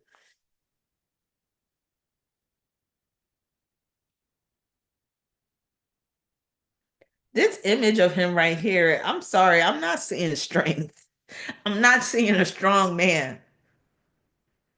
Do y'all see a strong man? I'm not seeing a strong man that would be like the head of the civil rights movement, which makes me think that he was propped up. And when you have Sun opposition Pluto, you might be propped up. You might not even have it in your heart to want to be the leader, but people put you out in front. That's what you're supposed to. Said super freaky pastor. But people put your ass out in front. They made you get out in front. They made you the front man. Because again, when I look at this man, I don't see a fighter. I see a lover. Just like how you said Jupiter going wild. I see super freaky pastor. You said his lips, Taurus man, those pleasing lips. Well, he was a Capricorn. So he got lips like where he loved to sip on that red wine. That's what I see with those lips. He loved the grape. He loved the fruit of the vine. Now, Sun in Capricorn opposing Pluto in Cancer. So his sun was in the ninth. That ninth house deals with religion, him being the reverend. And then Pluto in Cancer. Cancer is race. Third house, his speeches. Now, when Martin Luther King Jr. and his brother were playing, see, I'm trying not to laugh, man. Okay, I gotta be serious, but I don't know why this quote made me laugh. So, okay, sometimes I have a sick sense of humor. All right, let me try to be serious reading this. When Martin, when Martin Jr. and his brother were playing at their home, AD slid from a banister and hit Jenny, causing her to fall unresponsive. Martin, Martin Jr., believing her dead, blamed himself and attempted suicide by jumping from a second story window. Okay, I don't mean to laugh, but I'm just picturing him as a little kid thinking that his sister done died and he just leaping out the window to his death. So no, but this is serious though, just to show you, like I said, how you could go to extremes with Sun opposition Pluto and think the worst. and do what you think is going to be the worst. Like you just reacted in a like totally extreme manner. Like you jumping out the freaking window as a little child because you think your sister died. But he rose from the ground after hearing that she was alive. So basically, this shows he was a little drama king. Okay, Martin Luther King. He was drama king, jumping out of windows and shit. All right. Now, after returning home, he learned she had a heart attack and died while, wait a minute, this is the mom. Wait, no, no, this is the grandmother. So the second story is about the grandmother. So again, like this just shows his sun opposition Pluto. So after returning home, he learned his grandmother, had a heart attack and died while being transported to a hospital. He took her death very hard and believed that his deception in going to see the parade may have been responsible for God taking her. King jumped out of a second story window again at his home, but again survived. This boy jumped out of a window 2 times trying to kill himself. That's sun opposition Pluto again, where death is basically right in front of you. It's looming over your head. And where you're reacting in an extreme way to situations like that. And this image right here, to me, it just shows that's how he was as a little kid. Like, just like very innocent like and not understanding how this world works and wanting to take himself out of here because he's in so much pain. It's just interesting. And then especially considering that he was assassinated. Now it says at the age of 13 he denied the bodily resurrection of Jesus during Sunday school. Remember, I said this sun opposition Pluto could deal with resurrection, and that Jesus Christ chart has this opposition. Now, Martin Jr. said that he found himself unable to identify with the emotional displays from congregants who were frequent at his church. He doubted if he would ever attain personal satisfaction from religion. Isn't that interesting?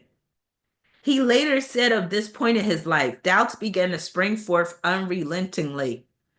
So him even like questioning this whole belief about the resurrection and all that, Capricorn is a person that has doubt. Capricorn is a sign of doubt. Capricorn is the skeptic. Capricorn will, be the one that says, I don't believe in that shit. So he struggled as a child with his religious beliefs, which I find to be really interesting, but very apropos to this opposition, especially with Pluto being in the third and the sun being in the ninth. Now, this is during his player days because he was a big time player, y'all. He was not faithful to Coretta at all. And I heard he had a preference for white women, which could have been the real motivation for him being the leader of the civil rights movement. Hello. Now, the boycott lasted for 385 days, and the situation became so tense that King's house was bombed. So, him dealing with the bombing of his house, that's that opposition. King's role in the bus boycott transformed him into a national figure and the best known spokesman of the civil rights movement. The FBI, under directive from Attorney General Robert F. Kennedy, began tapping King's telephone line in the fall of 1963. This is that opposition all day.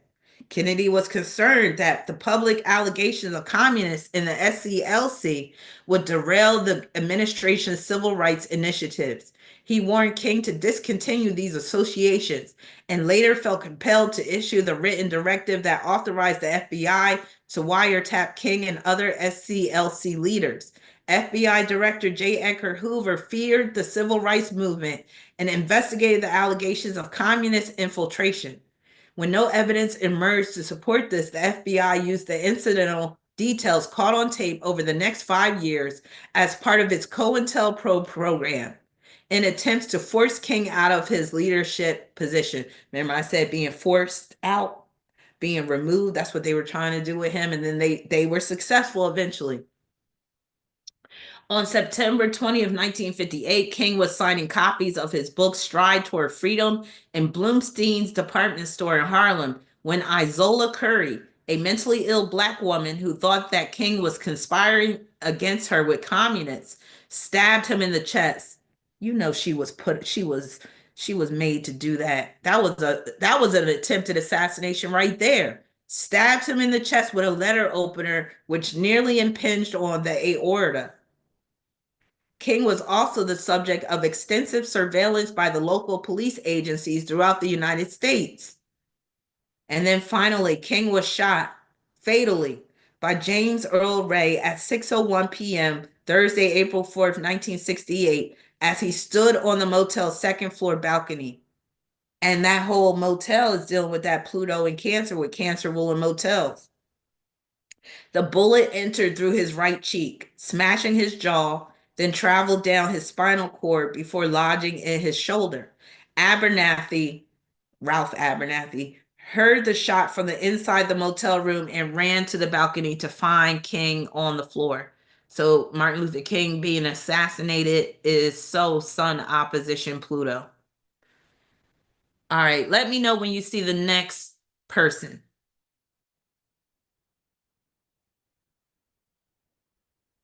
I think this is when I start having at least two examples of each sign going forward, because now we're in Capricorn.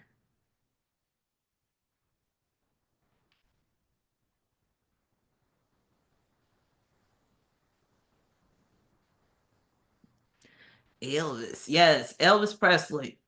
I never took a liking to Elvis. I never took a liking to his music, and I can't stand his face. He got a face you want to just punch. But anyway, Sun in Capricorn opposing Pluto in Cancer. The Sun rules his eighth and ninth, Pluto rules his 11th and 12th. That is important when you get into his life story. Now, he is regarded as one of the most significant cultural figures of the 20th century. That's very Sun opposition Pluto, especially with Pluto being Cancer. Cancer is culture. Presley's energized performances and interpretations of songs and sexually provocative performance style, that's very Sun opposition Pluto, combined with a singularly potent mix of influences across color lines. This whole statement is Sun opposition Pluto across color lines during a transformative era in race relations brought both great success and initial controversy. This whole sentence is Sun opposition Pluto, Sun in Capricorn opposing Pluto in Cancer. Presley became the leading figure of the newly popular rock and roll. Though his performing style and promotion of the then marginalized sound of African Americans led to him being widely considered a threat. Remember, I said Sun opposition Pluto could be a threat to the moral well being of the white American youth. Remember, I said corruption of youth, Sun opposition Pluto. So they looked at Elvis with all his gyrations and moving of his hips and stuff. They looked at him as, oh my God, he's going to corrupt the youth. They wouldn't even film him from the waist down. They would film him from the waist up because the way he was gyrating his hips, they thought that, oh, that was so bad. Now, Presley was granted emergency leave to visit her and arrived in Memphis on August 12th. This is his mother. She died of a heart attack. So 2 days later, she died of heart failure at age 46. He absolutely adored his mother. Presley was devastated and never the same. Their relationship had remained extremely close, even into his adulthood. They would use baby talk with each other. Ew. And Presley would address her with pet names. Yuck. So they had an unusually close relationship. Now, at a midnight show that same month, see, the next picture I have of him, this is when he had put on some weight and he was on the barbiturates heavy. Now, at a midnight show the same month, four men rushed onto the stage in an apparent attack. Security personnel came to Presley's defense. Remember, I said being mobbed, being ganged up on, that Sun opposition Pluto. And he being ejected, one invasion, Sun opposition Pluto, from the stage himself. Following the show, Presley became obsessed, Sun opposition Pluto, with the idea that the men had been sent by Mike Stone to kill him. Remember, I said people with Sun opposition Pluto, they think people are out to get them. They could, feel like somebody's plotting on them. Though they were shown to have been only overly exuberant fans, Presley raged. There's too much pain in me. Stone must die. His outbursts continued with such intensity that a physician was unable to calm him, despite administering large doses of medication. After another 2 full days of raging, Red West, his friend and bodyguard, felt compelled to get a price for a contract killing and was relieved when Presley decided, oh, hell, let's just leave it for now. Maybe it's a bit heavy. Now, do you see they showing you right here? This goes back to what I was talking about in the beginning with Angie Stone and the way she died. Basically, this tells you the truth how they get down in Hollywood and the music industry. His friend and bodyguard was going to put a contract out on dude and kill him for Elvis. And then once Elvis calmed down, dude was like, "Oh, good. Now I don't have to go through with it." But this just shows you how dirty these entertainment industries are. They take people out like it ain't nothing. Nothing. All right, moving on. Now this is where he's really looking bad. He was on the drugs heavy during this period in the next image. Now, by this time, his health was in serious decline. Twice during the year, he overdosed on barbiturates, spending 3 days in a coma in his hotel suite. So he's having near death experiences, y'all. That's very sun opposition Pluto. So, spending 3 days in a coma in his hotel suite after the first incident. In late 1973, he was hospitalized from the effects of a pethidine addiction. Pethidine. Presley had become a grotesque caricature of his sleek, energetic former self, grossly overweight, his mind dulled by the pharmacopoeia he daily ingested. He was barely able to pull himself through his abbreviated concerts.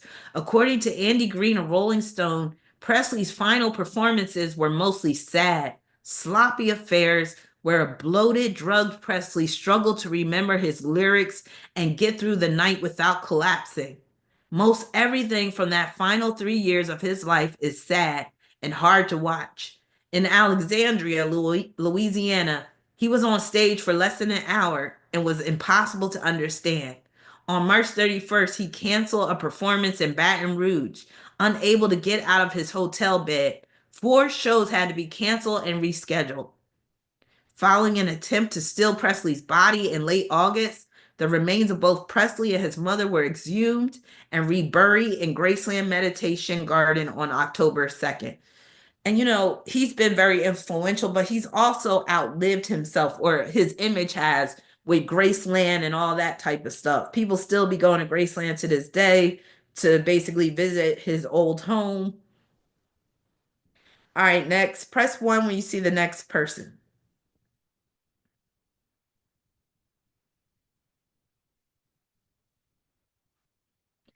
Sammy said, I wonder why he just didn't change courses or change course.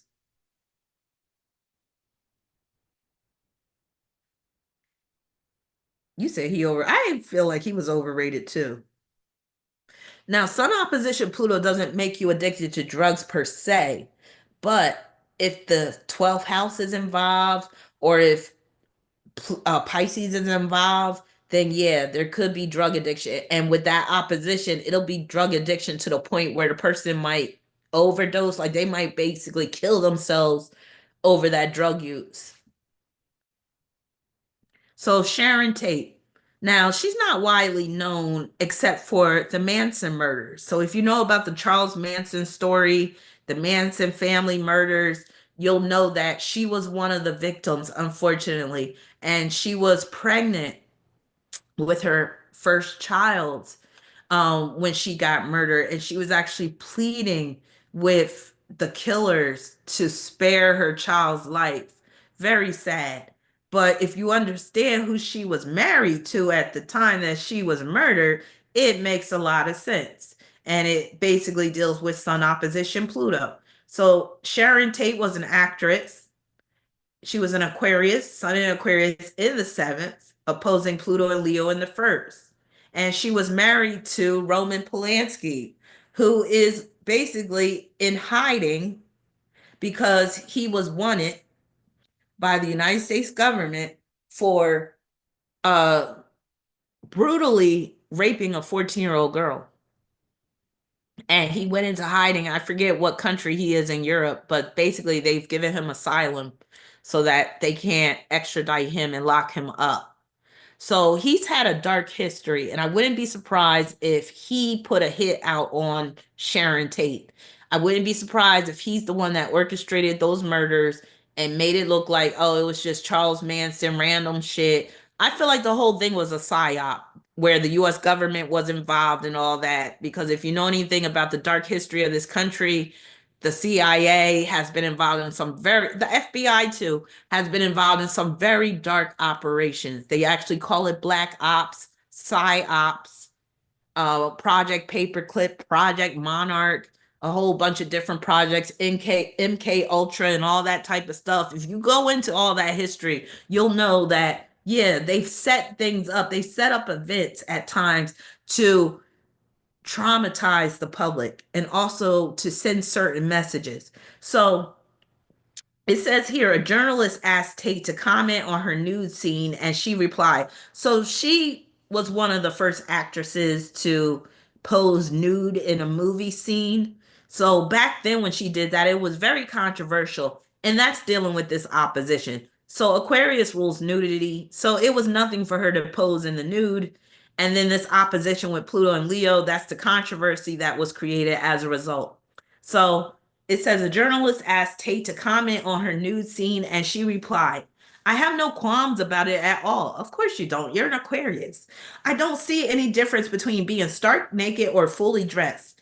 If it's part of the job and if it's done with meaning and intention.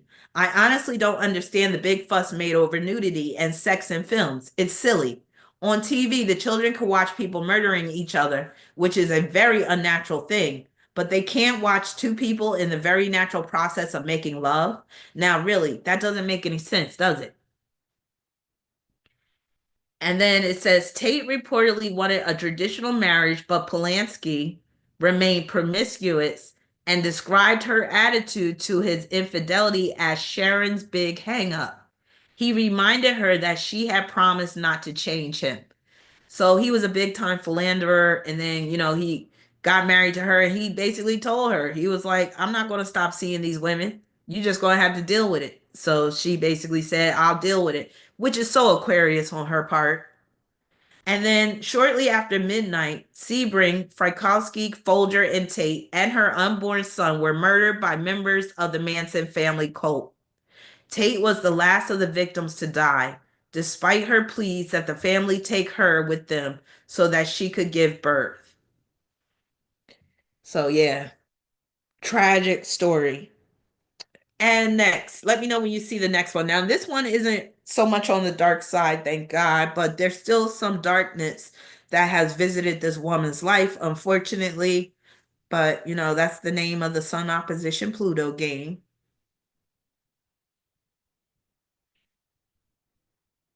Press one when you see the next image.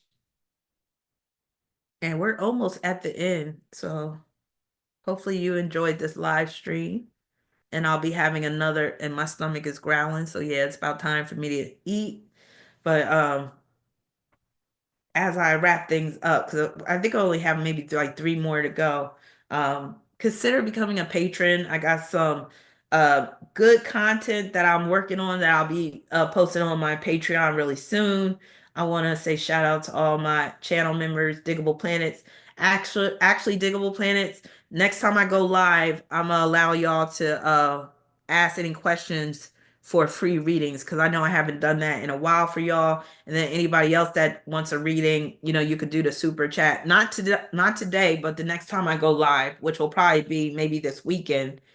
Um, and then yeah, if you would like a reading, the link is in the description section to my website. So consider getting a reading if you have any questions about your life, past, present, or future. I do natal chart readings, numerology readings, tarot readings, I Ching readings, runes readings, but I primarily specialize in astrology and tarot. All right, Vanna White. Who doesn't love Vanna White? Now, Vanna White, she's a veteran in the game show game. So she has Sun in Aquarius, opposing Pluto and Leo.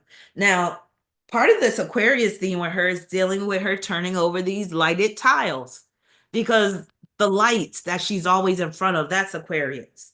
So she's very influential just in terms of daytime television show, game shows, and all that.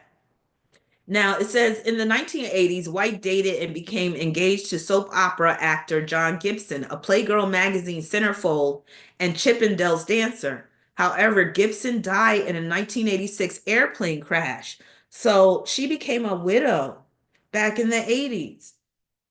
So her losing her husband to an untimely death is very Sun opposition Pluto. And him dying in an airplane crash is Sun in Aquarius opposition Pluto, because Aquarius rules airplanes and other aircraft. Now, in 1990, White married restaurant owner George Santo Pietro. She first became pregnant in 1980, I'm sorry, in September 1992. An episode of Wheel of Fortune contained Vanna's pregnant as the answer to the puzzle. Oh, how cute. However, she miscarried shortly after the episode's taping. Basically, she jinxed herself. So if she would have known she had Sun opposition Pluto, which I'm sure she didn't know, she would have never did that show because she would have known, damn, I don't want to jinx myself. But I'm sure that was fated anyway. So, like I said, Sun opposition Pluto can produce miscarriages, and especially in her case with Pluto being in Leo, that alone is like the death of a child. As of 2019, White has donated $1.8 million to St. Jude Children's Research Hospital and plans to continue her philanthropy after her retirement. So that's dealing with that. And then 1993, White sued Samsung Electronics over an advertisement or advertisement, as some people like to say, featuring a robot turning letters on a game show, alleging a violation of her personality rights. The lower court's decision in Samsung's favor was reversed by the United States Court of Appeals for the Ninth Circuit, which denied a rehearing, but Judge Alex Kozinski issued a dissent. The U.S. Supreme Court denied certiorari. A jury awarded White $403,000 in damages. So the lawsuit is dealing with this Sun opposition Pluto as well. And then also what's cute with this opposition with Pluto being in Leo, Leo ruling games. Yeah, that's the whole Wheel of Fortune. All right, let me know when you see the next individual. Now I wonder why I even included his ass. Because I'm tired and I'm ready to hang this up. And I'm like, damn, how many more I got of this? But we'll do him. We'll go through it quick. You know, I could get carried away with this stuff. That's my Jupiter in the third. Sometimes I don't know when to quit, but I like to be thorough. All right, y'all see him, Ice-T, Aquarius. Now he has Sun in Aquarius in the eighth, opposing Pluto in Virgo in the second. So when Morrow, that's his last name, was 13 years old, Solomon, his father, died of a heart attack. So that's very Sun opposition Pluto. He losing his father at an early age. Ice-T began his career as an underground rapper in the 1980s. So underground, Sun opposition Pluto. I liked a few of his songs back in the day, back in the 80s. Like I was never a fan of his song Colors, really, but I liked High Rollers. I liked Lethal Weapon. I liked You're Playing Yourself. Yeah, he had some nice hits back in the day. New Jack City, the theme song, that was good too. New Jack Hustler, that's what it was called. But I love You Played Yourself. That was the shit. And High Rollers. So New Jack City. So remember he was in the New Jack City movie and the song New Jack Hustler. So the plot of that movie and the role that he played, the undercover cop, that's so Sun opposition Pluto, ain't it? Especially with Pluto being in Virgo, he played an undercover cop along with Judd Nelson. He did a really good job in that movie. So him playing, I forget what was his name in New Jack City. I forget. Anyway, he said, "I gambled on you, and you gambled on a crackhead." That was one of my favorite lines in that movie. Now, Ice-T didn't say that, Mario Van Peebles said that part. He said that to Ice-T's character. He was because that's when he basically gave Chris Rock a chance because Chris Rock was the crackhead. I know I'm going on a tangent, but I love New Jack City. So Chris Rock was the crackhead, and Chris Rock was trying to get clean. Ice-T was trying to get Chris Rock's character clean. Pookie. That's right, Pookie. So he wanted Pookie to go underground to basically catch the CMB, Cash Money Brothers, the drug dealers, Nino Brown's crew. So he sent Pookie in underground, but Pookie was still weak and he wasn't strong enough to withstand the temptation of the crack that was surrounding him. So he started smoking the crack again, and then he gets caught. And then next thing you know, the whole operation is basically a disaster and they had to shut it down. And then the aftermath after Pookie dies, Mario Van Peebles, who's the lieutenant, he says, I gambled on you and you gambled on a crackhead. And that's where Ice-T wants to whoop Mario Van Peebles' character ass. But yeah, if you haven't seen New Jack City, check it out. It's really good. Surviving the Game. So Ice-T was in this other movie. I have both of these DVDs. I have New Jack City and Surviving the Game. If you haven't seen Surviving the Game, watch it. That's a really good movie. I'm not going to give away what it's about. Watch that movie, but the movie Surviving a Game is very much this Sun opposition Pluto. And then remember, acting in Law and Order Special Victims Unit. That's Sun opposition Pluto as well. So Ice-T has had a pretty successful career. You know, he got a family, he got his wife Coco and all that stuff. That whole Coco is very Sun opposition Pluto too, because it just shows you just the way his wife is and the way she dresses and stuff. It shows he's a sex maniac, basically. So that's that Sun opposition Pluto as well. And you know, I think he tried to be a pimp back in the day. Now, Ice-T encountered controversy over his track Cop Killer. So, Ice-T started off as a rapper and then he segued over into heavy metal with the band Body Count. And he released this song called Cop Killer through the band Body Count. And that became very controversial. And a lot of cops and stuff, they were calling to ban that song because it was basically advocating the killing of police. All right, next. Let me know when you see the next image. Coco does look funny. But she is the perfect wife for him. Yes, Ellie, I agree.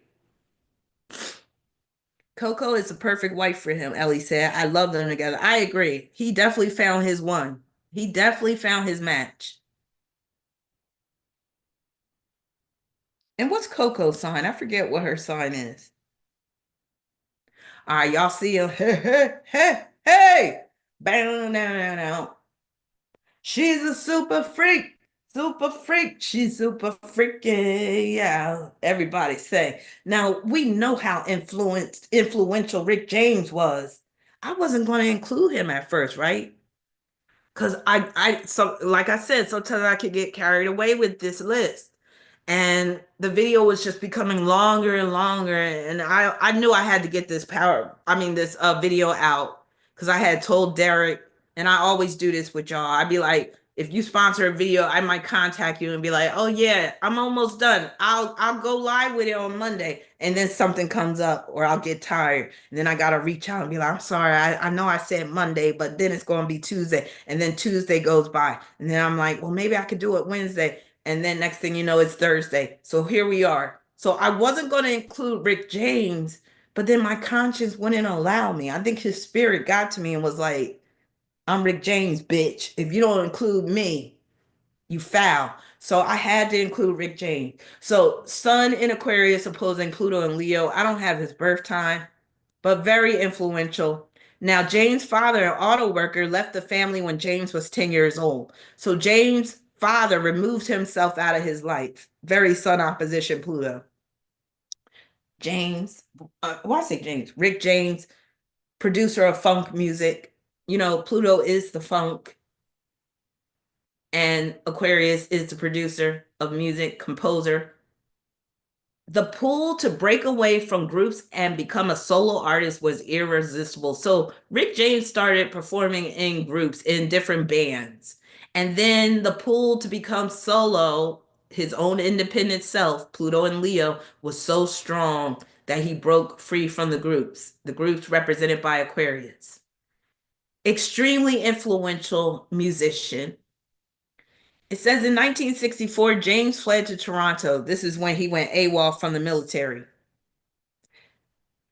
So he fled to Toronto. Soon after his arrival, three drunk men tried to attack him outside of a club. So remember, I said being mobbed, people ganging up on you, Sun opposition Pluto. James' controversial and provocative image became troublesome sometimes. Sun opposition Pluto. James' overtly sexual bravado made it tough for him to be a bigger mainstream act. Sun opposition Pluto. And then he made a resurgence, which is so Sun opposition Pluto. He had a comeback through Dave Chappelle. So resurgence. Chappelle's show. In early 2004, after years out of the spotlight, James participated in a comedy sketch on Chappelle's show in a segment called Charlie Murphy's True Hollywood Stories. James and Murphy recounted humorous stories of their experiences together during the early 1980s. James enjoyed a career revival after his appearance on the show. And then lastly, James faced a maximum sentence of life in prison if convicted on all charges, which included assault with a deadly weapon. This is when he kidnapped that woman and burnt her with a crack pipe.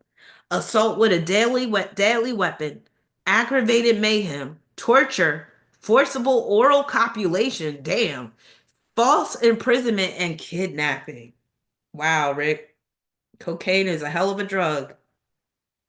All right, next, we're on Pisces, which lets me know that I think I only have two left. Richard Ramirez, and then I forget who the last one is. But yeah, I'm tired, so I'm glad we're at the end. But if Derek, if you're still with me, I hope you enjoyed this live stream.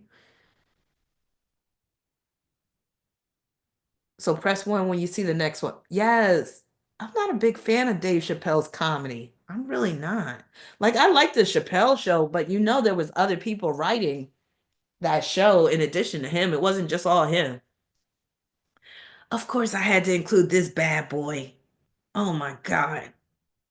He's probably been reborn as another demon in the flesh already. I wouldn't be surprised. He ruining other people's lives.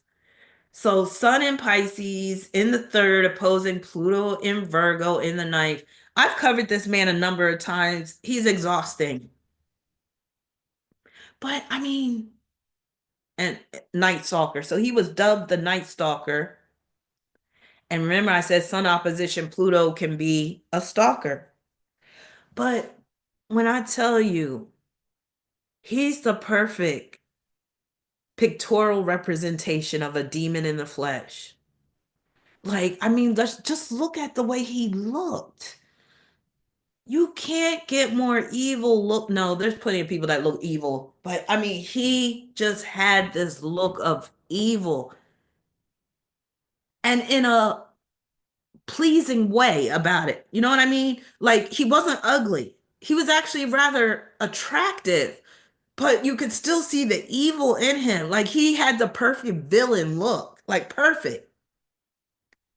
So I do believe some people are just born to be evil. And I believe he was born to be evil and born to just commit evil, heinous acts. Some people just have to fulfill certain roles in life. And I firmly believe his destiny was to just be an evil demon in the flesh. So Night Stalker, just his nickname alone is very Sun opposition Pluto. And him being influenced by his evil cousin, that is represented by this opposition, with the Sun and Pisces being in that third house representing his cousin. So at age 12, Ramirez was taken under the wing of his older cousin, Miguel Angel Mike Valles. And his cousin was a Gemini. I'm not surprised. Born on the 14th. A soldier in the U.S. I need to pull his cousin's chart and look at that one day. A soldier in the U.S. Army who himself had already become a serial killer and rapist. During his service in the Vietnam War, there go my monetization. Mike often boasted of committing gruesome war crimes in Vietnam and shared Polaroid photos with Ramirez showing Vietnamese women who he had assaulted, essayed, murdered, and dismembered or decapitated. It is alleged that many of these photos depicted women being tied to trees or wooden posts, both before and after they were essayed and killed by Valles. Ramirez would later state while incarcerated that he was fascinated rather than repulsed by the images and stories Mike shared with him. Mike taught his young cousin some of his military skills, including stealth and kill tactics. Now, this is where the house placement comes in. So you see where Richard Ramirez's sun is in the third house in Pisces. His Pluto is in the ninth. If it was if it was switched around, let's say he had Pluto in Virgo in the ninth, I mean Pluto in Virgo in the third, with the sun in Pisces in the ninth, he probably would have been repulsed by what his cousin showed him instead of fascinated. You see, he was fascinated by what the cousin showed him is because his Pisces sun was in the third. That's the fascination with the cousin, with the third house representing the cousin. If Pluto was in the third instead, he might have been more repulsed and disgusted by it. Do you see the difference? Where the fascination is coming through that Pisces in the third house.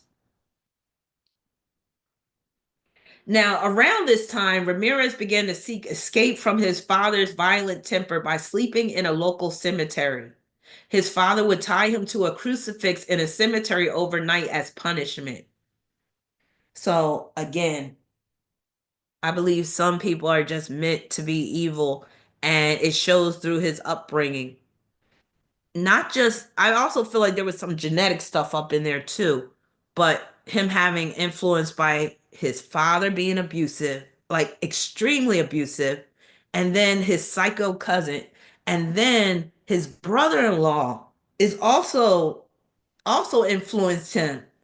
So shortly after the shooting, because he witnessed his cousin shooting his wife, shortly after the shooting, Ramirez moved in with his older sister Ruth and her husband Roberto, an obsessive peeping Tom who took Ramirez along on his nocturnal exploits. After Mike was released from the mental hospital in 1977, he sometimes accompanied Ramirez and Roberto on these voyeuristic walks, spying on women in the nearby areas through their windows.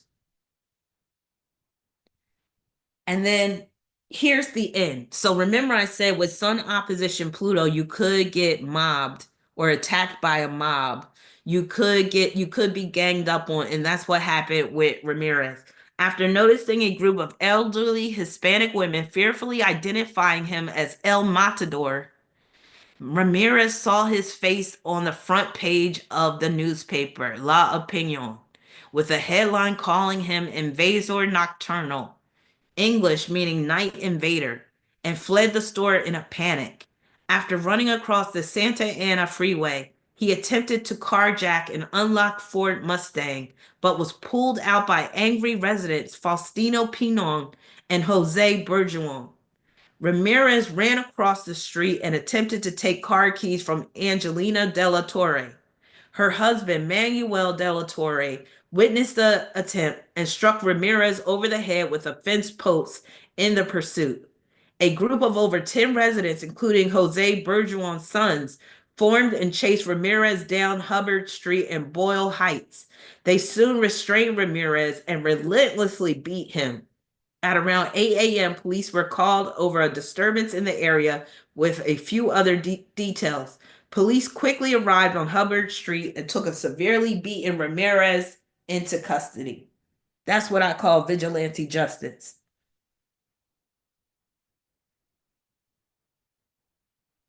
All right. And I think this is the last one. It might be the last of the next two. No, I think there's one after this. So let me know. Press one when you see the next one. This guy is a perfect example of your occupation is hazardous. Occupational hazards. Okay, so you see him, Steve Irwin. Remember him? Pisces, the crocodile hunter? Sun in Pisces in the third house, opposing Pluto and Virgo in the 10th. Him basically being surrounded by danger because that's the nature of his work. And it was his father who first introduced him to this dangerous lifestyle. So Irwin grew up around crocodiles and other types of reptiles and was educated regarding them by his father, Bob. Irwin described his father as a wildlife expert, and Pisces rules wildlife, by the way, interested in herpetology, while his mother, Lynn, was a wildlife rehabilitator. He worked as a volunteer for Queensland's East Coast Crocodile Management Program and captured over 100 crocodiles, some of which were relocated, while others were housed at the family park. Irwin took over the management of the park in 1991 and renamed it Australia Zoo in 1998. Pisces also rules zoos. On January 2nd, 2004, Irwin carried his 1 month old son, Robert, in his arm while hand feeding a chicken carcass to Murray, a 3.8 meter, 12 foot, 6 inch saltwater crocodile. The infant was close to the crocodile, and comparisons were made in the press to Michael Jackson dangling his son outside a German hotel window.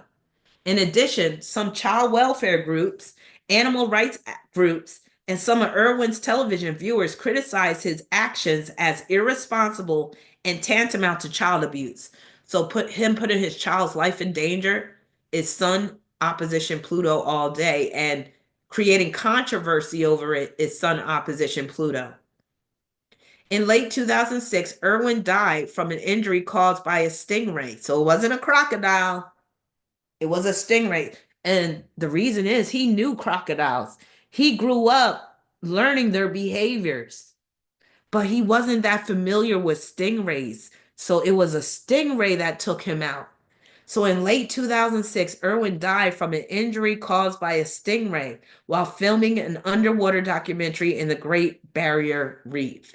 He seemed like a good guy, despite the whole putting his child's life in danger with that crocodile stunt. And I think this is the last one. And I talked about him in another sponsored video. Let me know, press one when you see the next image. This story always makes me sad.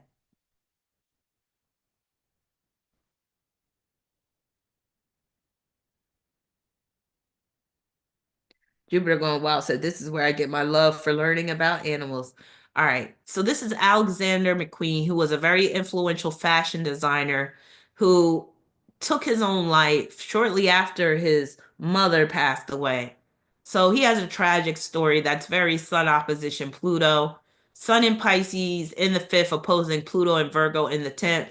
Some of his designs were rather controversial over the years, so that deals with that opposition as well. McQueen claimed that he had sewed obscenities into the lining of suits made for Prince Charles, although a recall of suits made by Anderson and Shepard to check found no evidence of this. But he probably did, they just didn't find it.